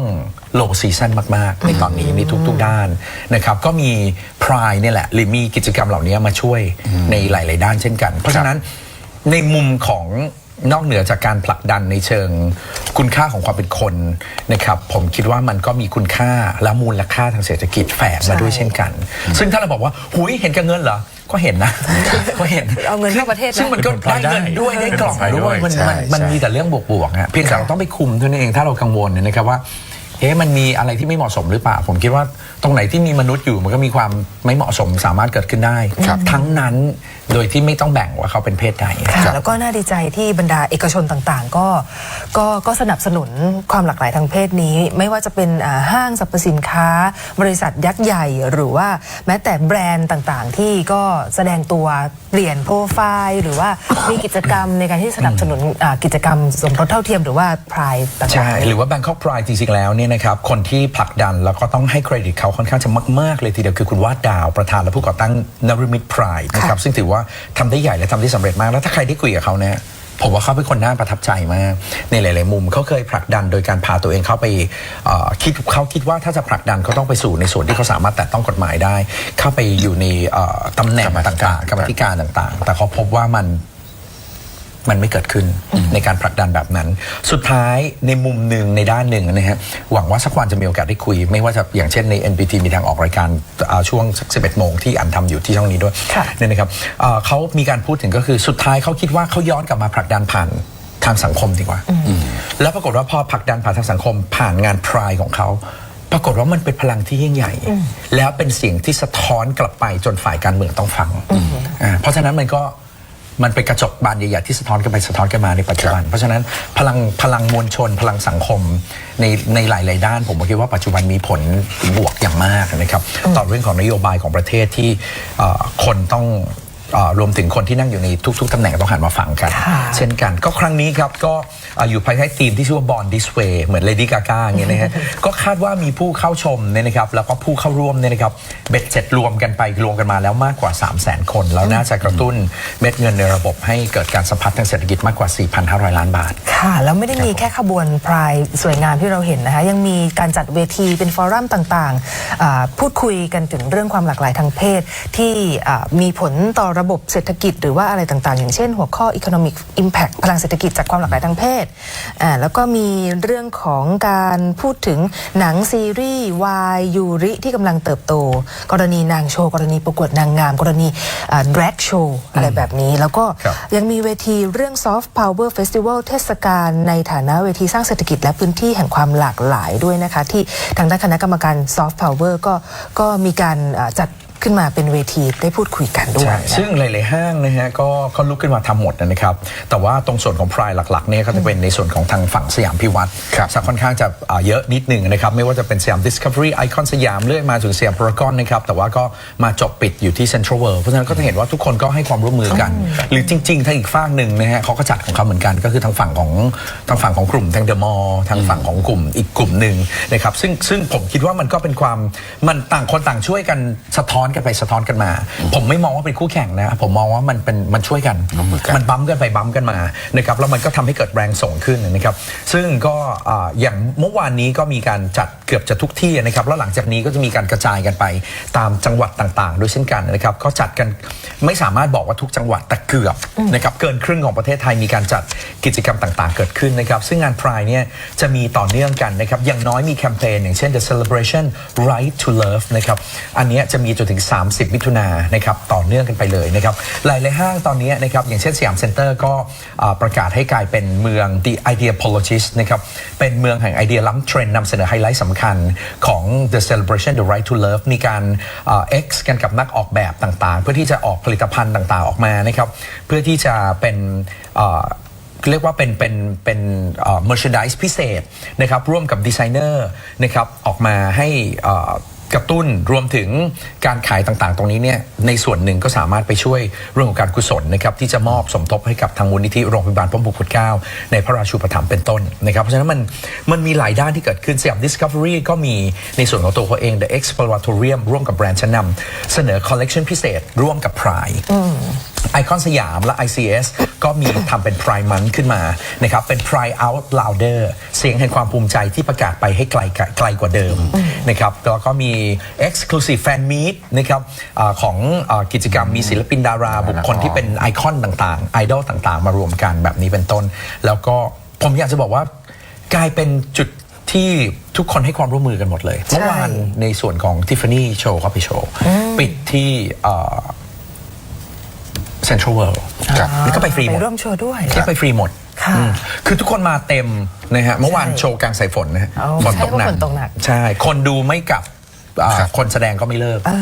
เจ๋งดีครับคือไม่มีแบ่งฝักแบ่งฝ่ายจริงๆอย่างฝ่ายค้านกับฝ่ายรัฐบาลในด้านการเมืองก็เถอะก็ช่วยกันผลักดันจนเกิดเรื่องอะไรแบบนี้ได้บางเรื่องที่มันดีจริงๆก็ไม่ต้องค้านไงบางเรื่องที่ดีจริงๆมันเห็นแล้วก็จับมือกันแล้วก็เดินหน้าอันอย่างเช่นตรงนี้เป็นต้นแต่กว่าจะมาถึงวันนี้ก็ผ่านกันกี่สิบปีที่สู้แล้วพอมาวันที่ความสำเร็จมันเกิดขึ้นแล้วมองย้อนกลับไปเราจะสงสัยมากว่าตอนนั้นค้านอะไรมันมีอีกหลายเรื่องนะฮะที่ตอนนี้ผมเชื่อว่าสักวันหนึ่งพอมันผ่านกลับไปแล้วมองย้อนกลับไปเราจะสงสัยว่า ตอนนั้นพวกเธอค้านอะไร ค้านอะไรคะทำไม เรายังตอนนี้ก็ยังมีอยู่อีกหลายๆเรื่องนะฮะที่ไม่รู้ว่าค้านอะไรตอนนู้นสมรสเท่าเทียมกี่ครั้งที่เข้าสภาแล้วไม่ผ่าน แล้วเราไม่สงสัยว่าตอนนั้นค้านอะไรมันหาไม่เจอเลยว่ามีอะไรให้ค้านนะครับผม ค่ะและอย่างที่บอกก็มีการวงสัมมนาอะไรต่างๆนะคะที่จะมีการพูดคุยกันมันมีส่วนในการช่วยผลักดันเศรษฐกิจจริงๆอย่างที่บอกซีรีส์วายซีรีส์ยูริโชว์ต่างๆเนี่ยคือมันทำให้เกิดระบบเศรษฐกิจคือคนใช้จ่ายเงินไปกับตรงนี้เยอะในส่วนของปาร์ตี้มันอาจจะเป็นภาพหลักที่เราเห็นว่าโอ้ปาร์ตี้สีสันสดใสไปเฮฮามีเพลงมีพลุมีเดินพาเหรดแต่งตัวกันอะไรอย่างเงี้ยแต่ในส่วนที่เป็น business entertainment ต่างๆเขาก็มีการขับเคลื่อนกันนะครับอย่างเช่นมีเซสชั่นเสวนากันนะครับเกิดขึ้นเช่นกันตรงนี้นะครับก็ชื่อว่า the business of entertainment beyond stereotypes to empowerment นะครับก็คือเอาผู้ที่มีบทบาทสำคัญในการผลักดันอุตสาหกรรมบันเทิงหรือสื่อกระแสหลักๆต่างๆนะครับมาพูดคุยกันนะครับอย่างเช่นมีคุณนพสิทธิ์เที่ยงธรรมอันนี้นายกสมาคมเอาง่ายๆคือนายกสมาคมซีรีส์วายนะครับมานะครับพี่เป๊ปนะฮะแล้วก็คุณวูดดี้ก็มานะครับคุณวูดดี้ก็เป็นอนุกรรมการซอฟต์พาวเวอร์เรื่องเฟสติวัลอยู่นะครับคุณพัทระนะครับที่เป็นผู้ก่อตั้ง Drag Bangkok ก็มาร่วมพูดคุยคุณจ๋าทิฟฟานี่ภรรยาผมเองก็มาร่วมพูดคุยบนแพนเนลนี้ด้วยนะครับแล้วก็มีคุณเต้ปิยรัตน์นะครับคุณเต้กันตนานะครับก็มาเช่นกันทั้งหมดตรงนี้ก็มาคุยกันว่าเราสามารถที่จะผลักดันหรือยกระดับตรงนี้ได้ยังไงปัจจุบันเฉพาะแค่ซีรีส์วายเนี่ยรายได้ก็เป็นพันล้านแล้วเฉพาะตัวซีรีส์เองนะฮะยังไม่รวมไอตัวที่มันอยู่รอบๆเกิดขึ้นรอบๆตัวเขาเนี่ยถ้ารอบๆเนี่ยผมว่าเกินไปกว่านั้นเยอะแต่ถ้าเอาตัวซีรีส์วายเองที่ออกไปงานอุตสาหกรรมเฟสติวัลต่างๆฟิล์มเฟสติวัลต่างๆแล้วเอาซีรีส์วายของไทยไปขายลิขสิทธิ์เนี่ยผมว่าปีหนึ่งก็รายได้เป็นพันล้านแล้วยังไม่รวมจากแฟนมีตเวิลด์ทัวร์เมอร์แชนไดส์นักแสดงเนี่ยได้รับความนิยมในต่างประเทศค่อนข้างเยอะโดยเฉพาะประเทศจีนอย่างเงี้ยค่ะครับหรือในภาวะที่ณตอนนี้ละครไทยที่เราพูดว่าละครไทยซบเซาซีรีส์วายยังเฟื่องฟูอยู่ถ้าไม่มีซีรีส์วายเราตอนนี้คอตกเลยนะขนาดช่องบางช่องที่เมื่อก่อนทำละครค่อนข้างแบบเป็นโบราณตอนนี้ยังต้องปรับตัวทำยูริทำวายเลยค่ะครับผมใช่ก็ตามกระแสโลกกันให้ทันใช่ค่ะโอ้มีกิจกรรมเยอะแยะมากมายเลยนะคะสำหรับกิจกรรมพรายสำหรับพรายมันเนี่ยนะคะก็ยังมีเรื่อยๆนะฮะยังมีเรื่อยๆก็สนุกสนานไปด้วยกันก็แล้วกันนะครับเรื่องเหล่านี้นะครับแล้วเมื่อสักครู่เห็นคุณชัดชาติผู้ว่ากทมก็ไปร่วมงานพรายด้วย ทีนี้มีศูนย์สำรวจความคิดเห็นนิด้าโพของนิด้าเปิดเผยผลการสำรวจ3ปีผู้ว่าชัดชาติค่ะพี่แอนครับเพราะว่ากำลังจะ3ปีในวัน2วันนี้ถ้าผมจำไม่ผิดคือ4มิถุนายนนะครับคือวันที่ได้ตำแหน่งที่ประกาศอย่างออฟฟิเชียลจริงๆเนี่ยน่าจะเป็นปลายเดือนพฤษภาแต่วันที่ได้ขึ้นนั่งแล้วสามารถบริหารงานได้จริงๆเนี่ยน่าจะเป็น4มิถุนายนนะครับเพราะฉะนั้น4มิถุนายนนี้สำหรับการเริ่มต้นทำงานจริงๆของผู้ว่าชัดชาติก็คือครบ3 ปีฉะนั้นเหลืออีก1 ปีแล้วก็เลือกตั้งกันใหม่ก็มีคำถามว่าลงต่อไหมท่านยังไม่ตอบค่ะแต่มีการสำรวจออกมาแล้วว่าประชาชนพอใจไหมไปสำรวจจากนิด้าโพลนะครับ 15-21 พฤษภาคมที่ผ่านมาเอาประชาชนกลุ่มตัวอย่างคือ18บวก50เขต 2,000 หน่วยตัวอย่างทุกระดับอาชีพและการศึกษาและรายได้นะครับก็มาดูว่าเป็นอย่างไรกันบ้างนะครับประเด็นที่เขาสนใจกันนะครับหลักๆก็คือเรื่องหาบเล่แผงลอยการจอดยานพาหนะตั้งร้านบนทางเท้านะครับโดยภาพรวมคือ 42.45 ระบุว่าค่อนข้างดี 33.35 ระบุว่าดีมากนะครับ 15.7 ระบุว่ายังไม่ค่อยดีนะครับมาต่อกันเรื่องของการเพิ่มพื้นที่สีเขียวนะครับ 42.5 ก็ระบุว่าค่อนข้างดี 30.85 ระบุว่าดีมากจริงๆคะแนนค่อนข้างเกาะกลุ่มในรูปแบบที่ค่อนข้างคล้ายกันนะครับ17.30 ระบุว่ายังไม่ค่อยดีนะครับการปรับปรุงทัศนียภาพถนนตรอกซอยก็ใหญ่สุดก็คือค่อนข้างดีมากรองลงมาก็ดีมากเหมือนกันการแก้ไขปัญหาความสะอาดขยะฝุ่นละอองน้ำเสีย 44.3 นะครับระบุว่าค่อนข้างดีแล้วก็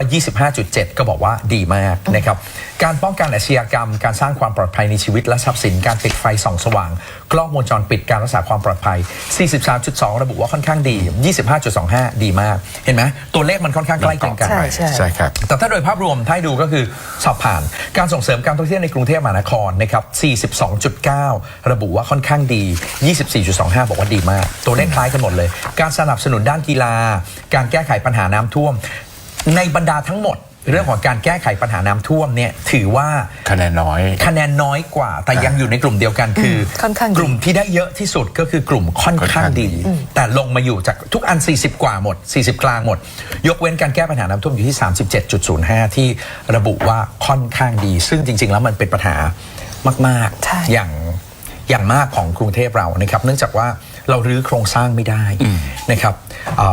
ซึ่งอาจจะได้แต่มันใช้เวลายาวนานมากและใช้งบอย่างมหาศาลซึ่งพูดตรงๆได้เลยผมเพิ่งคุยกับทีมของทางผู้เชี่ยวชาญในรายการไปนะครับหลักๆแล้วถ้าเราจะได้ยินคือเขาแก้ปัญหาเส้นเลือดฝอยเพราะปัจจุบันเส้นเลือดหลักของเราถ้าจะพูดอันนึงที่มีคืออุโมงค์ยักษ์ปัจจุบันใช้งานอยู่ 30% เพราะอะไรเพราะว่าเส้นเลือดฝอยมีปัญหาเพราะฉะนั้นต้องแก้เส้นเลือดฝอยแล้วเดิมเส้นเลือดฝอยเนี่ยปีหนึ่งแก้ครั้งหนึ่งณตอนนี้คือเสียหายเร็วกว่านั้นมากเนื่องจากว่าต้นเหตุก็เกิดจากพวกเราด้วยนะครับที่บางครั้งด้วยเจตนาหรือไม่เจตนารู้เท่าไม่ถึงการหรือเราคิดว่าคงไม่เป็นไรมั้งเนี่ยตะกอน